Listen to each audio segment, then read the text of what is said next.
Chapter number 8 is reproduction in plants. अब reproduction in plants में ये मैंने नोट्स बना रखे हैं, उसकी समरी मैं आपको दे देती हूँ पूरे चैप्टर की, जो इंपॉर्टेंट पॉइंट्स हैं आपके। सेक्सुअल रिप्रोडक्शन जो होता है कौन सा कहलाता है आपके प्लांट्स में, जो विद सीड्स होता है, मतलब सीड्स हमने ग्रो की और उससे एक प्लांट ग्रो कर गया तो उसे कहा जाएगा सेक्सुअल रिप्रोडक्शन। ए सेक्सुअल रिप्रोडक्शन कौन सा होता है, जो विदाउट सीड ग्रो किया जाता है उसे कहा जाता है ए सेक्सुअल। वो कैसे होता है?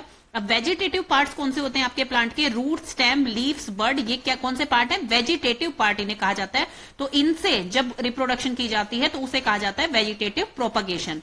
तो फर्स्ट है अंडरग्राउंड स्टेम। अंडरग्राउंड स्टेम कौन सी है? पोटैटो, जिंजर एंड टर्मरिक, ये क्या कहलाती है? अंडरग्राउंड स्टेम कहलाती है। इनकी रिप्रोडक्शन कैसे होती है? Through eyes. अब जैसे पोटैटो आपने देखा होगा, पोटैटो के ऊपर आपको जो है थोड़ी सी आउटग्रोथ दिखाई देती है, लाइट ब्राउन कलर की, स्किन कलर जैसी होती है वो, तो वो क्या होती है? वो उसकी आईज कहलाते हैं, जिसे स्कार्स भी कहा जाता है। तो इन तीनों की रिप्रोडक्शन कौन सी होती है? उस पार्ट को जहां पे पोटैटो का वो वाला पार्ट है उसको कट करके सोयल में ग्रो कर दिया जाता है, तो आपका न्यू प्लांट इनका ग्रो हो जाता है। देन है स्टेम कटिंग। स्टेम कटिंग जैसे आपको सबको पता है, रोज एंड चंपा में क्या होता है? स्टेम कट की जाती है और उसको ग्रो किया जाता है, तो आपका न्यू प्लांट ग्रो हो जाता है। Then through leaves. लीव्स से ब्रायोफाइलम इसका एग्जांपल है। ब्रायोफाइलम की जो लीफ होती है उसके ऊपर ही छोटी छोटी लीव्स की आउटग्रोथ होती है, जब उसको कट करके ग्रो किया जाता है तो आपका ब्रायोफाइलम का न्यू प्लांट ग्रो हो जाता है।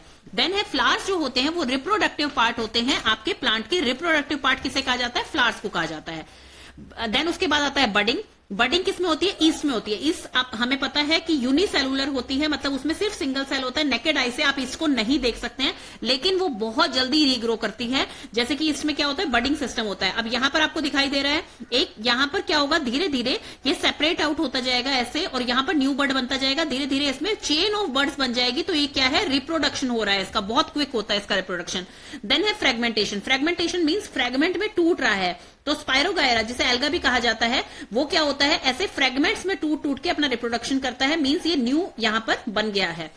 देन उसके बाद है स्पोर फॉर्मेशन। स्पोर फॉर्मेशन किसमें होती है? जैसे कि आपने ब्रेड के पीस पे देखा होगा, जब फंगस ग्रो करती है वो क्या है? स्पोर फॉर्मेशन है वो। तो फंगस के लिए होती है। स्पोर्स जो होते हैं बहुत ही लाइट होते हैं और वो बहुत लॉन्ग डिस्टेंस तक ट्रेवल कर सकते हैं। स्पोर जो होता है वो एक प्रोटेक्टिव कोट से कवर्ड होता है, जिसके कारण वो कैसी भी कंडीशन हो उससे वो बच पाता है। नेक्स्ट आता है सेक्सुअल। अभी तक हमने ए सेक्सुअल पढ़ा था, अब सेक्सुअल रिप्रोडक्शन में क्या आता है? Unisexual and bisexual. यूनिसेक्सुअल में क्या होता है? जिसमें कि कोई भी एक पार्ट, कौन से पार्ट्स में से? स्टेमन एंड पिस्टल। स्टेमन कौन सा होता है? मेल, एंड पिस्टल कौन सी होती है? फीमेल। तो ये फ्लावर के पार्ट्स हैं दोनों, तो इसमें ये मेल है स्टेमन एंड ये फीमेल है। तो इनमें से अगर कोई भी एक पार्ट प्रेजेंट है तो उसे कहा जाएगा यूनिसेक्सुअल, जिसके एग्जांपल है कोन, पपाया एंड क्यूक्यूम्बर, ये यूनिसेक्सुअल रिप्रोडक्शन होता है। बाइसेक्सुअल में जिसमें कि दोनों प्रेजेंट हो, स्टेमन एंड पिस्टल, जैसे कि मस्टर्ड, रोज, पिचोनिया, इसके एग्जांपल है बाइसेक्सुअल रिप्रोडक्शन के। पॉलिनेशन किसे कहा जाता है? देखिए पोलन जो होते हैं उनकी बहुत ही टफ प्रोटेक्टिव कोट होती है, किसके कारण? ताकि वो ड्राई अप ना हो पाए, और वो बहुत ही लाइट वेट होते हैं। जैसे हम सबने पढ़ा है बटरफ्लाई, हनी बी, ये सब किस चीज में हेल्प करती है? पॉलिनेशन में। तो कैसे हेल्प करते हैं? जब फ्लावर जो ग्रो किया होता है उसके ऊपर जाकर जब ये बैठते हैं नेक्टर सक करने के लिए, तो ये क्या करते हैं? इनके पैरों के ऊपर जो है पोलन्स चिपक जाते हैं, और फिर जब ये दूसरे फ्लावर पे जाते हैं तो उससे जो है ये पोलन्स वहां पर छोड़ देते हैं, तो उससे पोलिनेशन प्रोसेस हो जाता है। तो इस तरह से पोलिनेशन में हेल्प करते हैं। पोलन्स जो होते हैं बहुत ही लाइट होते हैं, इसलिए विंड के थ्रू, इंसेक्ट्स के थ्रू वो एक जगह से दूसरी जगह ट्रांसफर हो जाते हैं। Transfer of pollen from anther to stigma उसे पोलिनेशन कहा जाता है। मतलब एंथर से स्टिग्मा तक जाना उसे पोलिनेशन कहा जाता है। स्टिग्मा इसका फर्स्ट पार्ट होता है यहां पर। देन सेम फ्लावर में अगर होती है तो उसे सेल्फ पोलिनेशन कहा जाता है। अदर फ्लावर्स में अगर एक से दूसरे फ्लावर में जो है ये ट्रांसफर हो रहे हैं पोलन, तो उसे क्रॉस पोलिनेशन कहा जाता है। फर्टिलाइजेशन क्या होती है? Cell which results after fusion of gametes, उसे जाइगोट कहा जाता है। जैसे यहां पर ये देखिए, इसके दो पार्ट होते हैं स्टेमन के, एंथर एंड फिलामेंट, और यहां पर पिस्टिल के कितने पार्ट होते हैं? Stigma, style, ovary and ovule. Ovule दो या दो से ज्यादा भी हो सकते हैं, और इसके अंदर क्या प्रोड्यूस होते हैं? एग्स प्रोड्यूस होते हैं। जब फ्यूजन होता है मींस यहां से ये एंथर जो है इधर स्टिग्मा के थ्रू एंटर करके और यहां ओव्यूल तक जाता है, और जब वो उससे अटैच होता है तो उसे जाइगोट बनता है जब फर्टिलाइजेशन होती है। देन है seed dispersal. Seed dispersal wind के थ्रू होती है, जैसे कि एग्जांपल है आर्क एंड कॉटन। वाटर के थ्रू होती है, जिसमें कॉटन, कोकोनट, हाइड्रेला इसका एग्जांपल है। बर्ड्स एंड इंसेक्ट्स के थ्रू होती है। ये कैसे होती है? जब बर्ड्स जो हैं कोई भी चीज अगर पिक करके ला रहे हैं, अपने ग्रेन्स पिक करके ला रहे हैं, या कोई सीड्स वो ईट कर रहे हैं, फ्रूट ईट कर रहे हैं, तो वो क्या करते हैं? एक जगह से दूसरी जगह लेके जाते हैं, कई बार नेस्ट में या कहीं पे भी वो ड्रॉप कर देते हैं, तो वहीं पे आपका न्यू प्लांट ग्रो हो सकता है। उसे कहा जाता है सीड डिस्पर्सल की भी एक जगह से दूसरी जगह डिस्पर्स हो गई है सीड, ऐसा नहीं है कि हर जगह पर मैंगो के ट्री सिर्फ एक ही जगह होते हैं, एप्पल के सिर्फ एक ही जगह होते हैं, कोकोनट के सिर्फ एक ही जगह होते हैं, ऐसा तो नहीं है ना। जगह जगह पर जो है अलग अलग टाइप के ट्रीज आपको देखने को मिलेंगे, वो सीड डिस्पर्सल के कारण ही होते हैं। ह्यूमंस जैसे किसी पिकनिक पे गए हैं ह्यूमंस, और वहां पर जो है वो फ्रूट्स खा रहे हैं, तो सीड्स को वहीं पे ड्रॉप कर दिया उन्होंने। एनिमल्स जैसे कि स्पाइनी चीजें जो होती है वो ज्यादातर एनिमल्स की बॉडी पे स्टिक कर जाती हैं, और फिर जब वो एक जगह से दूसरी जगह जाते हैं तो वो वहां पे ड्रॉप कर देते हैं, जैसे ज़ैंथेनियम एंड यूरेना। ये एग्जांपल जो है ये आपके लिए इंपॉर्टेंट रहने वाले। यहाँ पर क्रैकिंग एंड बर्स्टिंग, जैसे हमें पता है क्रैकिंग एंड बर्स्टिंग में क्या होता है, जब वो बहुत अच्छे से ग्रो कर जाता है और उसके बाद वो फट जाता है एक जगह से, तो इनके जो सीड्स हैं वो काफी दूरी पर जाकर गिरते हैं, जैसे पी हो गया मटर, लेडी फिंगर भिंडी हो गई है, कैस्टर हो गया, बालसम हो गया। तो ये इसके एग्जांपल थे। तो ये आपके पूरे चैप्टर की समरी कंप्लीट हो गई है। अब हम करते हैं इसके MCQs. Question number 1 is Manisha observed that a pond with clean water was covered up with a green algae within a week. By which method of reproduction did the algae spread so rapidly? Also give an example of such alga. तो ये हमने यहीं पे पढ़ा था fragmentation में। स्पाइरोगैरा alga का name होता है और मेथड कौन सा होता है, फ्रेगमेंटेशन होता है। तो यहां पर आपका आंसर आ जाएगा बी, फ्रेगमेंटेशन, एंड वगैरह जो एल्गा का नाम होता है यहाँ पर, तो आपका बी एंड एफ यहाँ पे करेक्ट होगा। Complete the missing blank. Sepal, calyx, देखिए सेपल जो होते हैं वो एक एक पंखुड़ी जो होती है उसे सेपल कहा जाता है आपके फ्लावर की, तो वो मिलके क्या बनाती है, कैलेक्स बनाती है। एंड पेटल जो होती है जो कि आपके बड को प्रोटेक्ट रखते हैं उन्हें पेटल्स कहा जाता है। तो पेटल्स जो है वो क्या बनाते हैं, कोरोला बनाते हैं। तो यहां पर जो आंसर आएगा that is Corolla. Read the following statement made by 4 children. Kavya, a seed germinate only when there is water, warm temperature and air. Nishi, all flowering plant reproduced by seeds. Prachi, a carpel contains an ovary. Navya, the seed leaves will continue to grow bigger as the plant grow from a young plant to an adult plant. Which of these children have made incorrect statement? तो देखिए यहाँ पे incorrect statement किसकी होगी कि सभी flowering plant reproduce seed से करेंगे, ऐसा जरूरी नहीं है। ये हमें पता है फ्लावरिंग प्लांट जो है हमारा रोज भी है, लेकिन वो सीड से रिप्रोड्यूस नहीं करता, वो कटिंग से रिप्रोड्यूस करता है, उसकी स्टेम कटिंग से। नेक्स्ट यहाँ पर कह रही है कि सीड लीव्स विल, ये यहाँ पर रॉन्ग हो जाएगा। यहाँ पर करेक्ट क्या है, काव्या जो कह रही है seed germinates only when there is, 3 conditions होती हैं, water, warm temperature and air, and carpel contains an ovary. तो ये दोनों यहाँ पर करेक्ट होंगे। नेक्स्ट है look at the classification chart, carefully identify X and Y. तो वेजिटेटिव रिप्रोडक्शन है method X and method Y.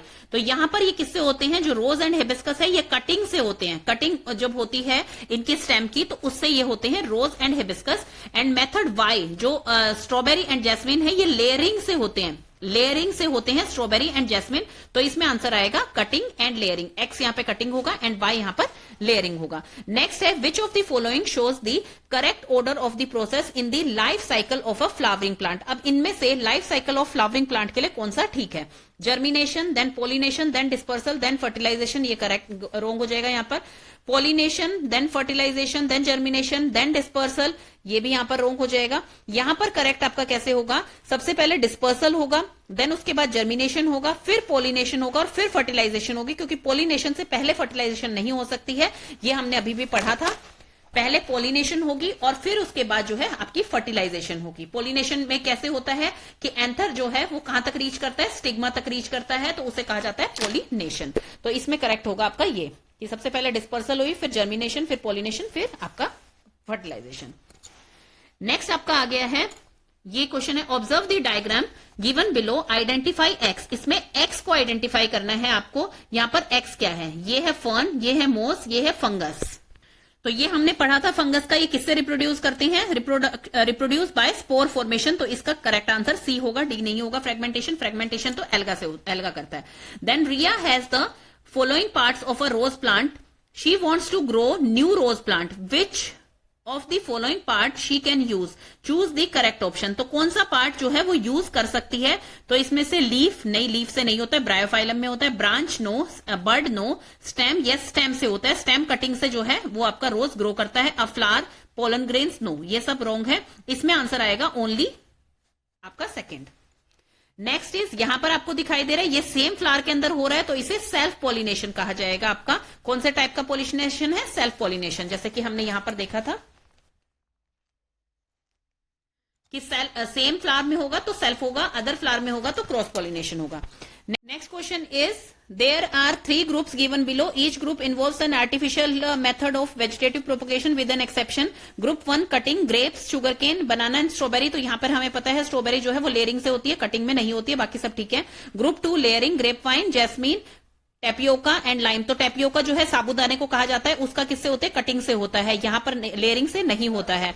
Then next is group 3 grafting, guava, mango, sugarcane, peach and pea. तो sugarcane जो होता है वो किससे होता है?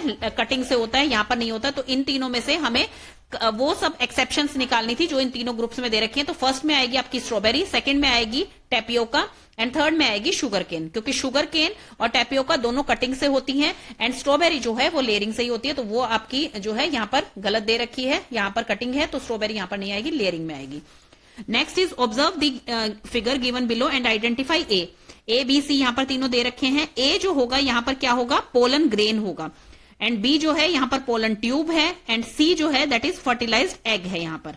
तो ये आप पिक्चर एज इट इज आपकी एनसीईआरटी में दे रखी है. तो ए जो है यहां पर पोलन ग्रेन्स है, बी जो है पोलन ट्यूब है, ये जो ट्यूब दिखाई दे रही है, और ये फर्टिलाइज्ड एग है यहां पर. Next is study the concept map shown below. Which one of the following correctly shows X, Y and Z based on the given mapping? अब X जो है that is fragments grow to become new plant. जहां पर भी fragment आ जाए तो ये क्या है? alga. Next Y, birds that gives rise to new plant. Birds जिसमें new plants को rise करते हैं तो ये आपका टर्मरिक होगा. थर्ड है आपका don't have roots, flowers and seed. इसमें फ्लावर्स, रूट्स एंड सीड्स कुछ भी नहीं होती, दैट इज मोस. तो ये आपके 3 ऑप्शन यहां पर करेक्ट हो जाएंगे. Question, which of the following are correct match? Fruit, agent of dispersal, part which help in dispersal. तो सबसे पहले ड्रम स्टिक आ गया है, विंड से होता है. विंग्स ऑफ सीड्स बिल्कुल ठीक है. मदार, वाटर, वाटर से नहीं होता है, विंड से होता है, तो ये गलत है यहां पर. Coconut, water, spongy outer coat बिल्कुल ठीक है. Xanthium, animal, hooks in fruit, ये बिल्कुल ठीक है. तो यहां पर ए, सी एंड डी जो है वो करेक्ट ऑप्शन हो जाएंगे. और question is, all the flowers below have male and female part. सारे फ्लावर्स में मेल एंड फीमेल पार्ट है. Seeds are likely to be formed if pollen grains are transferred from. तो इस फ्लावर से किसी भी फ्लावर में अगर ट्रांसफर होते हैं तो उसमें सीड फॉर्म हो जाएगा. तो इसलिए A to any flower, flower A to any flower. Next question, which of the following organisms reproduce by spores. तो स्पोर्स का हमने पढ़ा था. स्पोर्स जो है फंगस एंड फर्न एंड मोस, ये तीनों जो है ये स्पोर फॉर्मेशन होती है इसमें. Next is, Nivid fills an empty pot with soil. He sort the budding points of a potato in the soil and water the soil regularly. What do you think Nivid will observe after some days? Roots can be seen emerging from bulb and shoots from tuber. तो ये इसका बिल्कुल correct हो जाएगा. Study the characteristic of a seed shown below. It is light and have a feathery structure attached to it with acts like a parachute. Based on the above characteristic, how is the seed likely to be dispersed? तो देखिए ये light है, सबसे पहले बताया है. feathery structure है, मतलब एक feather जैसा structure है उसका, और वो इस तरह से structure attached to it which act like a parachute. तो वो किससे होगा disperse? वो wind से होगा, by wind. Which of the following are characteristic of an insect pollinated flower? तो कौन सा characteristic है जो insect pollinated flowers के लिए ठीक है इसमें से? Nectar is present, pollen grains are abundant and sticky, flowers are dull colored and scentless, sticky stigma. तो देखिए नेक्टर प्रेजेंट होता है, बिल्कुल होता है. Pollen grains are abundant and sticky, ये लेकिन dull colour, flowers are dull coloured and scentless, ये रॉन्ग होता है क्योंकि उनकी खुशबू से और वो कलरफुल होने की वजह से ही जो है वो उसके पास आते हैं, नेक्टर की खुशबू से ही आते हैं. एंड स्टिकी स्टिग्मा, तो ये बिल्कुल करेक्ट है. तो ए, बी एंड डी इसमें करेक्ट हो जाएंगे, सी इसमें रॉन्ग होगा. The flow chart below shows the characteristic of some fruit. अब यहां पर जो है फ्लो चार्ट कुछ फ्रूट्स को बता रहा है. फ्रूट एडिबल फ्रूट है, यहां पर आ गया है no. Light in mass, no. Float on water, yes. यहां पर एडिबल है, नहीं है एडिबल. मास में लाइट है, मतलब वेट में कम है, नहीं वेट में कम भी नहीं है. फ्लोट ऑन वाटर, वाटर पे फ्लोट करता है, यस. तो यहां पर वी फ्रूट क्या हो सकता है? तो यहां पर वी ऐसा क्या होगा जो एडिबल नहीं है, लाइट भी नहीं है मास में और फ्लोट भी करता है वाटर के ऊपर, तो वो होगा लोटस. नेक्स्ट है आपका फ्रूट है, एडिबल है, यस. मैनी सीड्स, उसके अंदर बहुत सारी सीड है, तो एस हमें पता लग गया है वाटरमेलन. जैसे आपको दो भी अगर ऑप्शन पता लग जाते हैं और वो यहाँ पे आप मैच करते हैं, जैसे एस में वाटरमेलन सिर्फ एक में ही दे रखा है, तो इसलिए ये करेक्ट होगा. यहाँ पर सबसे पहले तो यहाँ पर साफ बता रखा है कि एक फ्रूट है, एडिबल है और बहुत सारी सीड्स इसके अंदर होती हैं. देन बी में जो है वो बता रखा है कि वो एक फ्रूट है, एडिबल नहीं है, लाइट है मास में और फ्लोट करता है वाटर के अंदर, तो वो लोटस ही होगा। तो इस तरह से आप जो है आंसर टिक कर सकते हैं। Next question is consider the given passage and choose the option to fill it correctly. The male and female gametes fuse to form a zygote. Zygote बनाते हैं वो during the process of fertilisation. Fertilisation process होता है। It grows into an embryo. It grows into an embryo which is enclosed within a seed. After fertilization, the ovule develop into seed. Seed में develop होते हैं वो, and ovary develops into fruit. जो आपके ovule होते हैं fertilization के बाद वो seeds बन जाते हैं, और जो ovary होती है वो fruit बन जाते हैं। जैसे एप्पल के अंदर जो seed है वो पहले ovule होंगे, और जो एप्पल है पूरा वो क्या होगा, पहले ovary था, जो कि बाद में क्या बन गया, आपका fruit बन गया। Next is observe the flow chart given below and identify X and Y in it. Organs in the flower, male and female. तो यहां पर कौन सा ऑर्गन होता है, एंथर होता है, एंड ये कौन सा होता है आपका Y। वैसे तो फीमेल जो है वो पिस्टल होती है, बट यहां पर लिखा है कंटेन फीमेल गैमेट्स। तो फीमेल गैमेट्स कौन से पार्ट में होते हैं, दैट इज ओवरी। तो यहां पर होगा ओवरी, और यहां पे कंटेन्स पोलन ग्रेन्स, तो ये एंथर है। इसके दो पार्ट होते हैं, एंथर एंड फिलामेंट। और इसके कौन कौन से पार्ट होते हैं, सबसे ऊपर होता है स्टिग्मा, देन होता है स्टाइल, देन होता है ओवरी, एंड ओवरी के अंदर होता है ओव्यूल। तो ओवरी जो है वो रिस्पॉन्सिबल है कंटेन्स फीमेल गैमेट्स, तो यहां पर आएगा ओवरी। तो इसका करेक्ट आंसर हो जाएगा डी। चैप्टर है मोशन एंड टाइम। मोशन क्या होता है, change in an object's position in respect to surrounding. Surroundings मतलब उसके आसपास के हिसाब से उसकी पोजीशन में अगर चेंज हो रहा है तो दैट मीन्स वो एक मोशन में है। मान लीजिए आप कहीं से चलना शुरू करते हैं तो दैट मीन्स आप मोशन में है, कि आप जहां से आपने स्टार्ट किया था तो आप कहीं ना कहीं किसी ना किसी पॉइंट तक पहुंचे, तो दैट मीन्स आप मोशन में है। तो ये आपका मोशन कहलाता है। अब मोशन कितने टाइप के होते हैं, मोशन देखिए, movement from one place to another, change in position with respect to time, that is called motion. एक होता है रेस्ट, दैट नो कोई मूवमेंट नहीं होती, जैसे प्लांट्स हैं, हाउसेस हैं। सर्कुलर मोशन कौन सा होता है, जो सर्कुलर पाथ में चलता है उसे सर्कुलर मोशन कहते हैं। जैसे फैन चलता है, जैसे सन के चारों तरफ जो है अर्थ रिवॉल्व कर रही है, तो वो आपका कहलाता है circular motion. Then periodic motion repeats after a regular interval of time, मतलब एक रेगुलर इंटरवल ऑफ टाइम के बाद वो अपने आप को रिपीट करता जा रहा है, उसे कहा जाता है periodic motion, that is clock. Rectilinear motion कौन सा होता है, जो स्ट्रेट लाइन में चलते हैं, जैसे मार्च वगैरह होती हैं आपकी, उन्हें कहा जाता है रेक्टिलिनियर मोशन। तो इस ये होते हैं आपके मोशंस के टाइप। देन आ जाती है स्पीड। क्या होती है, स्पीड होती है distance covered by an object in a unit time. Means कि कितना डिस्टेंस एक पर्टिकुलर टाइम में कवर किया गया है उसे स्पीड कहा जाता है। स्पीड पता करते हैं तो आपको स्पीड कैसे बताई जाती है, 70 kilometre per hour, this metre per second. तो इस टाइप से स्पीड जो है मेजर की जाती है। डिस्टेंस उसमें जो होता है वो आपका मीटर और किलोमीटर किसी में भी लिखा जा सकता है, टाइम सेकेंड और आपका आर किसी में भी लिखा जा सकता है। जैसे आप पूछते हैं कि इस ट्रेन की स्पीड कितनी है, इस बस की स्पीड कितनी है, तो वो आपको बताई जाती है स्पीड। तो स्पीड का फॉर्मूला क्या होता है, speed is equal to distance upon time, जो कि आपकी मेजर की जाती है मीटर पर सेकेंड में या किलोमीटर पर आर में। देन आता है यूनिफॉर्म मोशन। क्या होता है, जब एक स्ट्रेट लाइन बन रही है, मतलब कांस्टेंट स्पीड पे गाड़ी चल रही है, कांस्टेंट स्पीड पे आप चल रहे हैं, तो उसे कहा जाएगा यूनिफॉर्म मोशन। नॉन यूनिफॉर्म क्या होता है, जो कि कीप चेंजिंग, बार बार चेंज हो रहा है, उसे कहा जाएगा नॉन यूनिफॉर्म। आपका क्या होता है, ये सेकंड में मेजर किया जाता है। जैसे यहाँ पे ऑसिलेशन का एग्जांपल दिखा रखा है, ये एक ऑसिलेशन है, और ये जो मेटेलिक बॉल होती है इसे बॉब बोला जाता है। जैसे मान लीजिए ये ओ से शुरू हुई है, तो जब ये ए पे जाएगी, वापस ओ पे आएगी, फिर बी पे जाएगी, फिर ओ पे आएगी, तो जब ये वापस अपनी पोजीशन पे आ जाती है एक पूरा ऑसिलेशन करने के बाद, उसे वो कंप्लीट ऑसिलेशन कहा जाता है। तो वो उसका एक पर्टिकुलर टाइम पीरियड है। जैसे अगर ए से शुरू हुई है तो ये पहले ओ पे जाके, बी पे जाके, दोबारा ओ पे और ए पे वापस आएगी, मतलब ए से जाके दोबारा ए पे वापस आएगी बी तक टच करके, तो उसे एक कंप्लीट ऑसिलेशन कहा जाएगा इसका। स्पीडोमीटर क्या होता है, जो आपकी कार में डैशबोर्ड होता है जिसपे आप स्पीड मेजर कर सकते हैं, उसे स्पीडोमीटर कहा जाता है। ओडोमीटर क्या होता है, जिसपे आप डिस्टेंस मेजर करते हैं कि कितना किलोमीटर जो है आपकी गाड़ी चल गई है अभी तक, तो उसे कहा जाता है ओडोमीटर। 1 मिलेनियम जो होता है that is 1000 year, 1 century is equal to 100 year. तो ये थी इस चैप्टर की समरी। अभी हम करते हैं इसके क्वेश्चन आंसर। फर्स्ट क्वेश्चन है आपका, Aman is standing on the platform of a station watching the train. Aman एक प्लेटफॉर्म पे खड़ा है और वो ट्रेन को वॉच कर रहा है।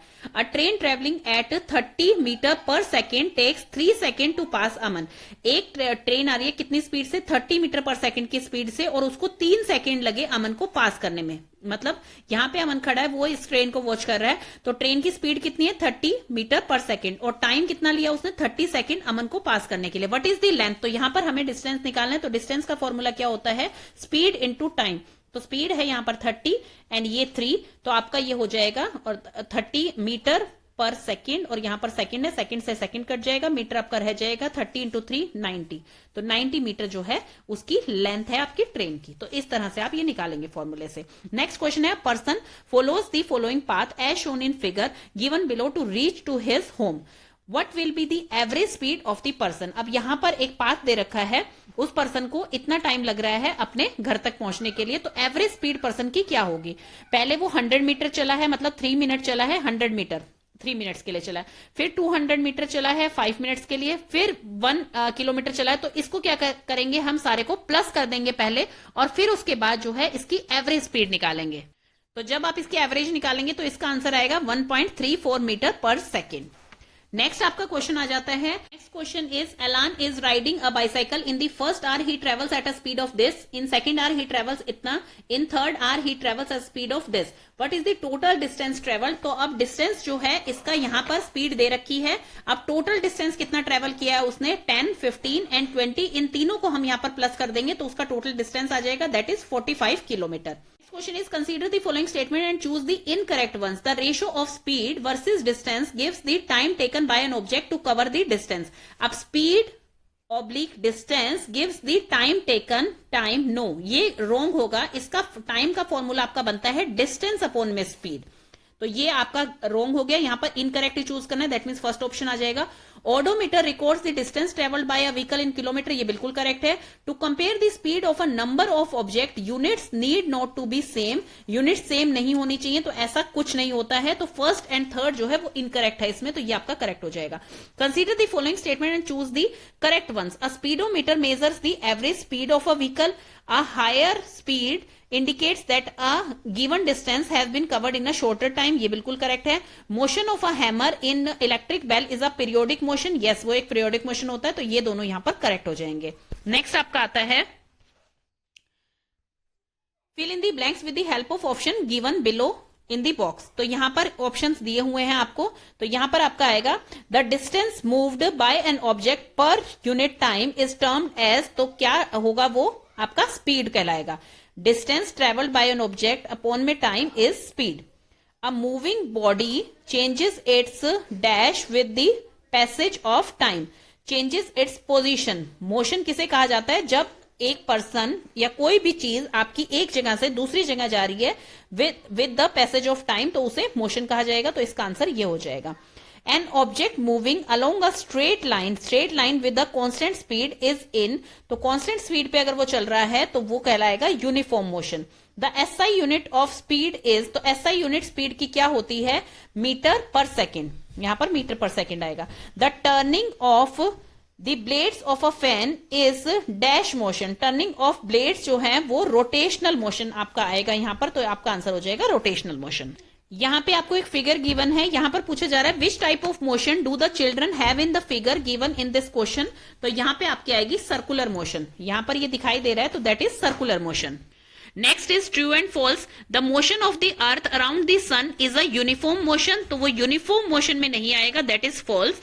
The hands of an athlete while running a race are in periodic motion, yes वो periodic motion में रहते हैं। The speed 36 kilometre per hour is equivalent to 10 metre per second, तो yes it's true, 36 kilometre per hour और 10 second, क्योंकि इसमें आर जो है 1 hour is equal to 60 minute and 1 minute is equal to 60 seconds, तो यहां पर 60 मिनट और 60 मिनट्स जो होंगी इज इक्वल टू 60 इंटू 60, यहां पर आपका 3600 सेकेंड आ जाएगा।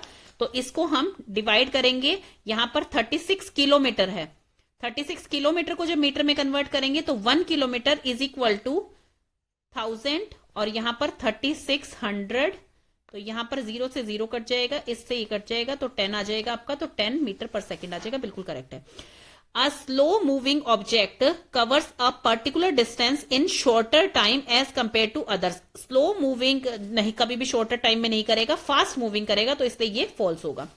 Distance travelled by an object is a product of speed of an object at to the time taken, बिल्कुल करेक्ट है, ये यहाँ पर ट्रू होगा। आपके आगे हैं distance time graph, time and simple pendulum. The distance time graph given below shows a car moving with a constant speed. यहां पर एक कार मूव कर रही है with constant speed. Speed constant क्यों है? क्योंकि डिस्टेंस एंड टाइम यहां पर आपको दिखाई दे रहा है, ये ग्राफ बिल्कुल स्ट्रेट लाइन जा रहा है। The slope of this graph indicate speed of the object, यहां पर स्पीड ही दिखाई दे रही है इसकी, तो ये बिल्कुल करेक्ट है यहां पर। नेक्स्ट आ गया है the distance time graph provides a variety of information about the motion of an object. The distance time graph which indicates a car moving with a speed which is not constant, जब एक car जो है constant speed पे move नहीं कर रही है। तो इसमें जो आपको दिखाई दे रहा है वो आपका बनेगा ये ग्राफ, जिसमें कांस्टेंट स्पीड पे जो है कार मूव नहीं कर रही है, car moving a speed which is not constant, जो कि कांस्टेंट नहीं है। While drawing a distance time graph for a moving bike, the student finds some part of the graph is parallel to the time axis. Which of the following conclusion is correct about the part of the graph? The part indicates a uniform speed of the bike. The bike traveled the maximum distance in this part of a time.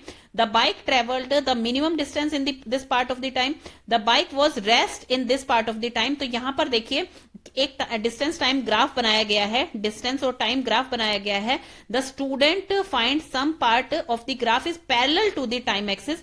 Parallel बन रहे हैं time axis से, मतलब कि उसका मतलब है कि टाइम तो इंक्रीज हो रहा है बट डिस्टेंस इंक्रीज नहीं हो रहा है, तो दैट मीन्स वो बाइक जो है वो रेस्ट पोजीशन पे है, तो इसका डी ऑप्शन जो है यहां पर करेक्ट हो जाएगा। नेक्स्ट आ गया है which of the following distance time graph is not possible, इनमें से कौन सा पॉसिबल नहीं है? तो देखिए फर्स्ट फिगर देखिए, टाइम यहां पर कांस्टेंट दिखा रखा है बट डिस्टेंस इंक्रीज होता जा रहा है, तो ये पॉसिबल नहीं होगा। यहां पर डिस्टेंस एक ही दिखा रखा है, बिल्कुल पॉसिबल है कि अगर रेस्ट में कोई चीज है तो टाइम बढ़ता जाएगा, डिस्टेंस एक ही जगह पे है। यहां पर आपका दिखा रखा है कि टाइम जो है वो डिस्टेंस जो है कम हो रहा है टाइम के साथ साथ, तो ये भी पॉसिबल नहीं है। यहां पर ये पॉसिबल है क्योंकि टाइम भी इंक्रीज हो रहा है और डिस्टेंस भी इंक्रीज हो रहा है, तो इसमें फर्स्ट एंड थर्ड जो ऑप्शन होगा वो आपका करेक्ट होगा, क्योंकि वो पॉसिबल नहीं है।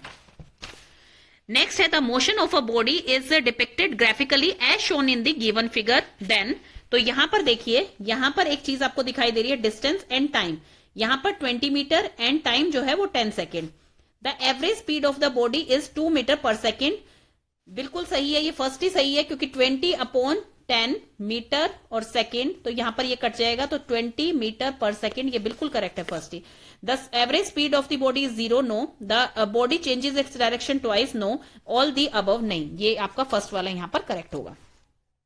Observe given figure as shown, यहां पर एक गिवन फिगर दिखा रखी है। The time period of a simple pendulum is the time taken by it to travel from, अगर ए से स्टार्ट हो रहा है तो A to B and back to A, जैसे कि मैंने आपको अच्छे से पहले ही बताया था समरी में कि अगर ए से हम स्टार्ट कर रहे हैं इस बॉब को तो ए टू बी जाएगा और बी से ए तक आएगा, जब पूरा उसे वन ऑसिलेशन कहा जाता है, तो वो एक टाइम पीरियड होता है सिंपल पेंडुलम का, तो ये बिल्कुल करेक्ट है।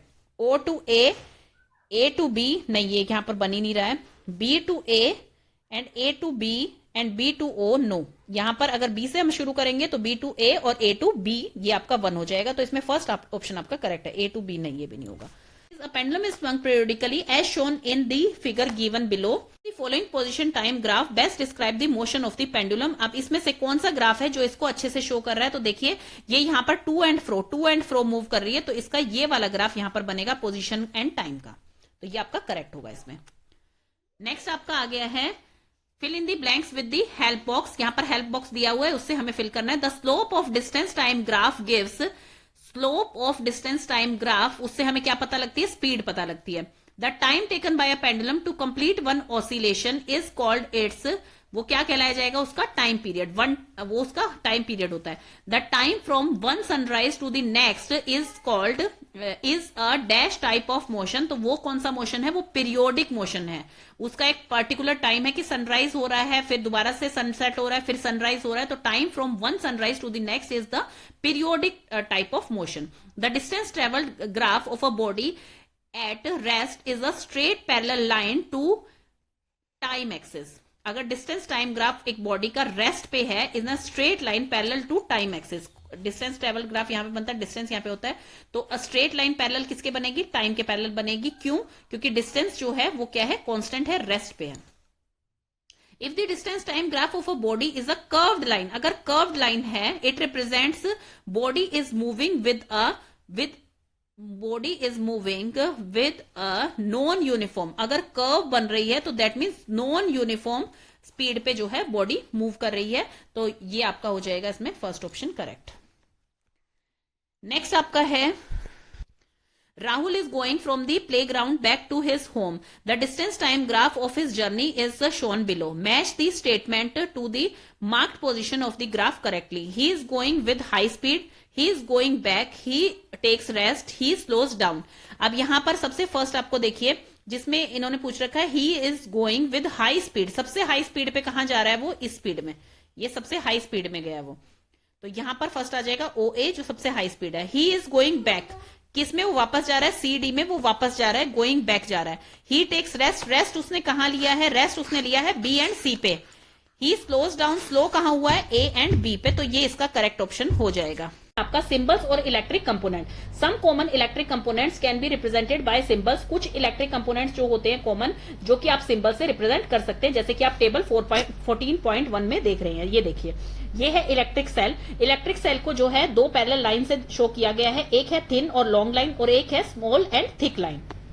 तो इसमें जो ये लॉन्गर लाइन है पैरेलल में जो चल रही है ये है पॉजिटिव लाइन, और ये जो स्मॉल और थिक लाइन दिखाई दे रही है ये है नेगेटिव। मतलब कि हम सेल को अब शो पूरा सेल बनाएंगे तो उसकी एक मेटल कैप बनानी होती है, मेटल कैप का मतलब है कि वो उसकी पॉजिटिव एंड है। अब देखिए जैसे ये आपका सेल है स्टूडेंट, तो इसमें पॉजिटिव एंड आपका कौन सा होगा, जो ये मेटल कैप लगी हुई है इसके ऊपर, और आपका जो दूसरा है जिसमें कि डिस्क शेप लगी हुई है ये होगा नेगेटिव साइड। ये आप देख लीजिएगा, कोई भी सेल आप ले लीजिए चाहे डबल ए का ट्रिपल ए का, तो उसमें जो पॉजिटिव साइन होता है उसमें ये कैप लगी होती है, जैसे कि ये कैप आपको अलग से दिखाई दे रही है, इस तरफ कैप नहीं होती है नेगेटिव साइड की तरफ, ये आपकी डिस्क होती है। तो इसमें जो स्मॉल एंड डार्क पार्ट है ये है नेगेटिव साइड, और जो लॉन्ग एंड थिन पार्ट है आपका ये है पॉजिटिव साइड। उसमें क्या था इलेक्ट्रिक स्विचेस में, अब यहां पर ये ओपन है, ये सर्किट क्या है ओपन है, और ये स्विच क्या है इसे ऑफ कहेंगे। कैसे होता है आप भी समझ रहे हैं स्टूडेंट, इजी वे में देखिए मैं आपको बताती हूँ। एक सेल है, सेल से आपका क्या कनेक्ट है, एक स्विच कनेक्ट है और एक बल्ब कनेक्ट है। अब ये वायर्स जब तक ये क्लोज रहेगा, सर्किट पूरा का पूरा क्लोज रहेगा, तो क्या होगा इलेक्ट्रिसिटी पूरी पास होती रहेगी इसमें से और बल्ब आपका ऑन हो जाएगा। लेकिन जैसे ही ये सर्किट जो है वो ओपन हो जाएगा, ओपन का मतलब कि हमने स्विच ऑफ कर दिया, तो क्या होगा यहां से ये ऐसे हो जाएगा, मतलब कि सर्किट अब क्लोज नहीं रहा, यहां तक आ रही है इलेक्ट्रिसिटी लेकिन आगे पास ऑन नहीं हो रही, तो आपका बल्ब क्या हो जाएगा, ऑफ हो जाएगा। तो वो in the bulb there is a thin wire called the filament, bulb के अंदर क्या होती है, एक थिन वायर होती है जिसे कि फिलामेंट बोला जाता है, which glows when an electric current passes through it, और वो कब ग्लो करती है, जब इलेक्ट्रिक करंट जो है उसके अंदर से पास होता है। When the bulb get fuse, जब बल्ब फ्यूज हो जाता है, its filament is broken. 14.2 heating effect of electric current is say the wire gets hot when an electric current passes through it, wire जो है वो hot हो जाएगी, गर्म हो जाएगी जब इलेक्ट्रिक करंट उसमें से पास होता है। हीटिंग इफेक्ट होता है, जैसे बल्ब में अभी हमने देखा कि वो आपके रूम में हीटिंग इफेक्ट कर रहा है, बट उससे वो यूज नहीं हो रहा है, उसमें एनर्जी जो है वेस्ट हो रही है जो वो हीट प्रोड्यूस कर रहा है। इसी तरह से जब आप फोन चार्जिंग पे लगाते हैं तो थोड़ी देर बाद आप देखते हैं कि चार्जर भी हॉट हो जाता है और आपका फोन भी जो है वो थोड़ा सा गर्म फील होता है आपको। लेकिन कुछ अप्लायंसेज ऐसे हैं जिसमें कि ये जो हीटिंग इफेक्ट होता है इलेक्ट्रिक करंट का, ये हमारे लिए बेनिफिशियल होता है, फायदेमंद होता है। अब उनकी लिस्ट बनाइए आप ऐसे अप्लायंसेज की, तो कौन कौन से अप्लायंसेज होते हैं, जैसे आयरन आप घर में जो प्रेस करते हैं उसमें इसी तरह के एलिमेंट लगे होते हैं जिससे कि हीटिंग इफेक्ट जो है वो यूज किया जा सकता है। रूम हीटर्स जो होते हैं वो क्या करते हैं, विंटर्स में हमें जो है वार्मथ प्रोवाइड करते हैं। This contain a coil of wire, this coil of wire is called an element, तो इस कॉइल को क्या कहा जाता है, इस कॉइल को कहा जाता है element. The amount of heat produced in a wire depends on its material length and thickness. कितनी हीट प्रोड्यूस होगी उस वायर में वो डिपेंड करता है उसके मटेरियल पे, लेंथ पे और थिकनेस पे। इसलिए अलग अलग रिक्वायरमेंट के लिए, मतलब अलग अलग अप्लायंसेस बनाने के लिए अलग अलग तरह की वायर को यूज किया जाता है, उनकी लेंथ को, उनकी थिकनेस को यूज किया जाता है अकॉर्डिंगली। जो वायर्स होती हैं इलेक्ट्रिक सर्किट की वो इतनी जल्दी गर्म नहीं होती हैं। दूसरी तरफ देखें तो कुछ इलेक्ट्रिक अप्लायंसेस के एलिमेंट्स ऐसे होते हैं जो बहुत जल्दी गर्म हो जाते हैं और वो इजीली आप देख भी सकते हैं। फिलामेंट जो होता है इलेक्ट्रिक बल्ब का, जब वो हीट होना स्टार्ट होता है हाई टेम्परेचर पे तो वो ग्लो करना स्टार्ट कर देता है, मतलब कि आपको रोशनी मिलती है उससे। ये होता है फिलामेंट स्टूडेंट इलेक्ट्रिक बल्ब का। If a large current passes through a wire, अगर ज्यादा करंट पास हो रहा है वायर से, द वायर में become so hot that it में इवन बेल्ट एंड ब्रेक। ये इस तरह का सर्किट बनाना है। ये सर्किट जो है ये आपकी पिछली एक्टिविटी का है। इसमें क्या चेंज होगा, जो यहाँ पे निकॉन की वायर थी उसको चेंज करके यहाँ पे स्टील वूल स्टैंड लग जाएगा और यहाँ पर जो एक सेल लगा हुआ था यहाँ पर 4 सेल की बैटरी लग जाएगी। स्विच आपका सेम रहेगा, सर्किट बिल्कुल ऐसे ही बनेगा। में जब वायर जो होती है कुछ स्पेशल मटेरियल की बनी हुई, वो क्या होती है, बहुत ही जल्दी क्विकली मेल्ट हो जाती है, पिघल जाती है या ब्रेक हो जाती है जब उनमें से लार्ज इलेक्ट्रिक करंट पास होता है। उन्हीं वायर्स को यूज किया जाता है इलेक्ट्रिक फ्यूज बनाने के लिए। इस तरह का प्रॉपर फ्यूज जो है वो यूज किया जाता है सर्किट में। तो इसमें क्या होता है, ये ब्लो ऑफ कर देता है और ब्रेक कर देता है सर्किट को। ब्लो ऑफ का मतलब है कि निकाल देना, दूर कर देना। ब्लो ऑफ कर देता है और ब्रेक कर देता है सर्किट को वहीं पर। अ fuse is thus a safety device which prevent damages to electrical circuit and possible fires. तो इसलिए फ्यूज को जो है एक सेफ्टी डिवाइस माना गया है कि सर्किट्स में इसको बिल्डिंग के इसीलिए लगाया जाता है क्योंकि एक सेफ्टी डिवाइस होता है।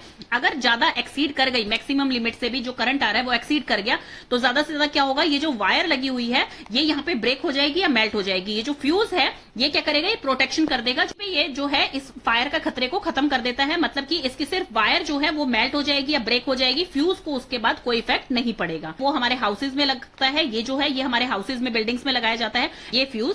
ये are generally used in electrical appliances. ये इलेक्ट्रिकल अप्लायंसेज में यूज किया जाता है। जो है वो अटैच कर दिए हैं। तो अब इसमें जो है वो एक मैक्सिमम लिमिट जो है वो आती है करंट की। तो वो सारे अप्लायंसेज जो है उनका भी एक करंट की नीड है कि उसको चलने के लिए करंट चाहिए, उसको चलने के लिए इतना करंट चाहिए, हर किसी को अलग अलग करंट चाहिए। तो अगर वो जो अप्लायंसेज करंट ले रहे हैं वो ज्यादा है, इस सॉकेट में जितना करंट आ रहा है उससे ज्यादा है, तो ये सॉकेट जो है जब सप्लाई करेगा इतना करंट उन्हें, तो क्या होगा, ये मेल्ट होना स्टार्ट हो जाएगा। इसकी वायर जो है वो ब्रेक हो जाएंगी, मेल्ट होनी स्टार्ट हो जाएंगी और इसी कारण से फायर लग जाती है। और सेकंड होता है आपका शॉर्ट सर्किट। शॉर्ट सर्किट में क्या होता है स्टूडेंट, 2 वायर्स होती हैं, एक होती है लाइव वायर, एक होती है न्यूट्रल वायर। वो दोनों वायर अलग अलग जो है ज्वाइंट होती हैं आपके इक्विपमेंट से, तो और वो स्विचेस से भी अलग अलग जो है ज्वाइंट होती हैं। अगर आप एक पिक्चर में देख पा रहे हैं कि यहाँ पर जो ये एरिया है यहाँ पर आपको रेड कोटिंग और यहाँ पर ब्लैक कोटिंग नहीं दिख रही है, दैट मीन्स कि इसकी जो इंसुलेशन है, इंसुलेशन क्या होती है, जो कि करंट को पास नहीं होने देती इजीली, उसे कहते हैं इंसुलेटर। और कंडक्टर वो होते हैं जो करंट को इजीली पास होने देते हैं। तो अब इसकी ऊपर वाली जो इंसुलेशन है, जैसे आपने पीछे पढ़ा था वियर एंड टियर, तो वो यहां पर हट गई है इंसुलेशन। तो इसी कारण ये जो वायर है ये डायरेक्ट कांटेक्ट में आ गई हैं, दोनों जो लाइव वायर और न्यूट्रल वायर है, तो ये शॉर्टकट पाथ हो गया इनका। तो इसी कारण यहां पर शॉर्ट सर्किट से फायर लग सकती है। क्या होता है, एमसीबीज ऑटोमेटिकली टर्न ऑफ हो जाती हैं। यू टर्न देम ऑन, आप उन्हें दोबारा से ऑन कर सकते हैं। The circuit is once again complete, और सर्किट दोबारा से आपका कंप्लीट हो गया है, मतलब कि ऑन हो गए हैं आपके स्विच। नेक्स्ट आपका आ गया है 14.3 magnetic effect of electric current. अभी हमने दूसरी जो एक्टिविटीज से पहले करी थी उसमें था heating effect of electric current, अब हम देख रहे हैं मैग्नेटिक इफेक्ट।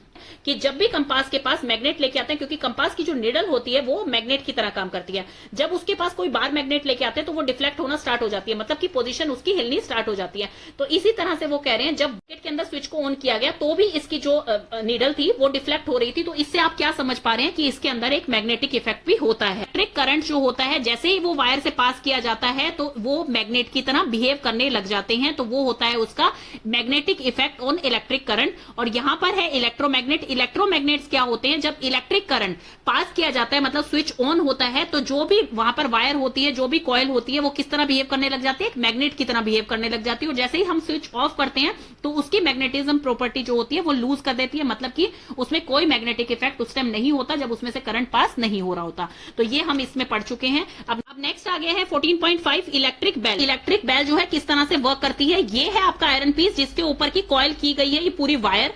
ये पूरा सर्किट जो है कंप्लीट हो गया है। यहाँ पर कंप्लीट होने के बाद ये क्या करेगी, इसमें मैग्नेटिक इफेक्ट आ जाएगा, जो हमने अभी पढ़ा था कि magnetic effect of electric current. जैसे ही आपका सर्किट कंप्लीट होता है, इलेक्ट्रिक करंट उसमें से फ्लो होता है, तो इसमें मैग्नेटिक इफेक्ट आ जाता है, जो ये ब्लू कलर का दिखाई दे रहा है।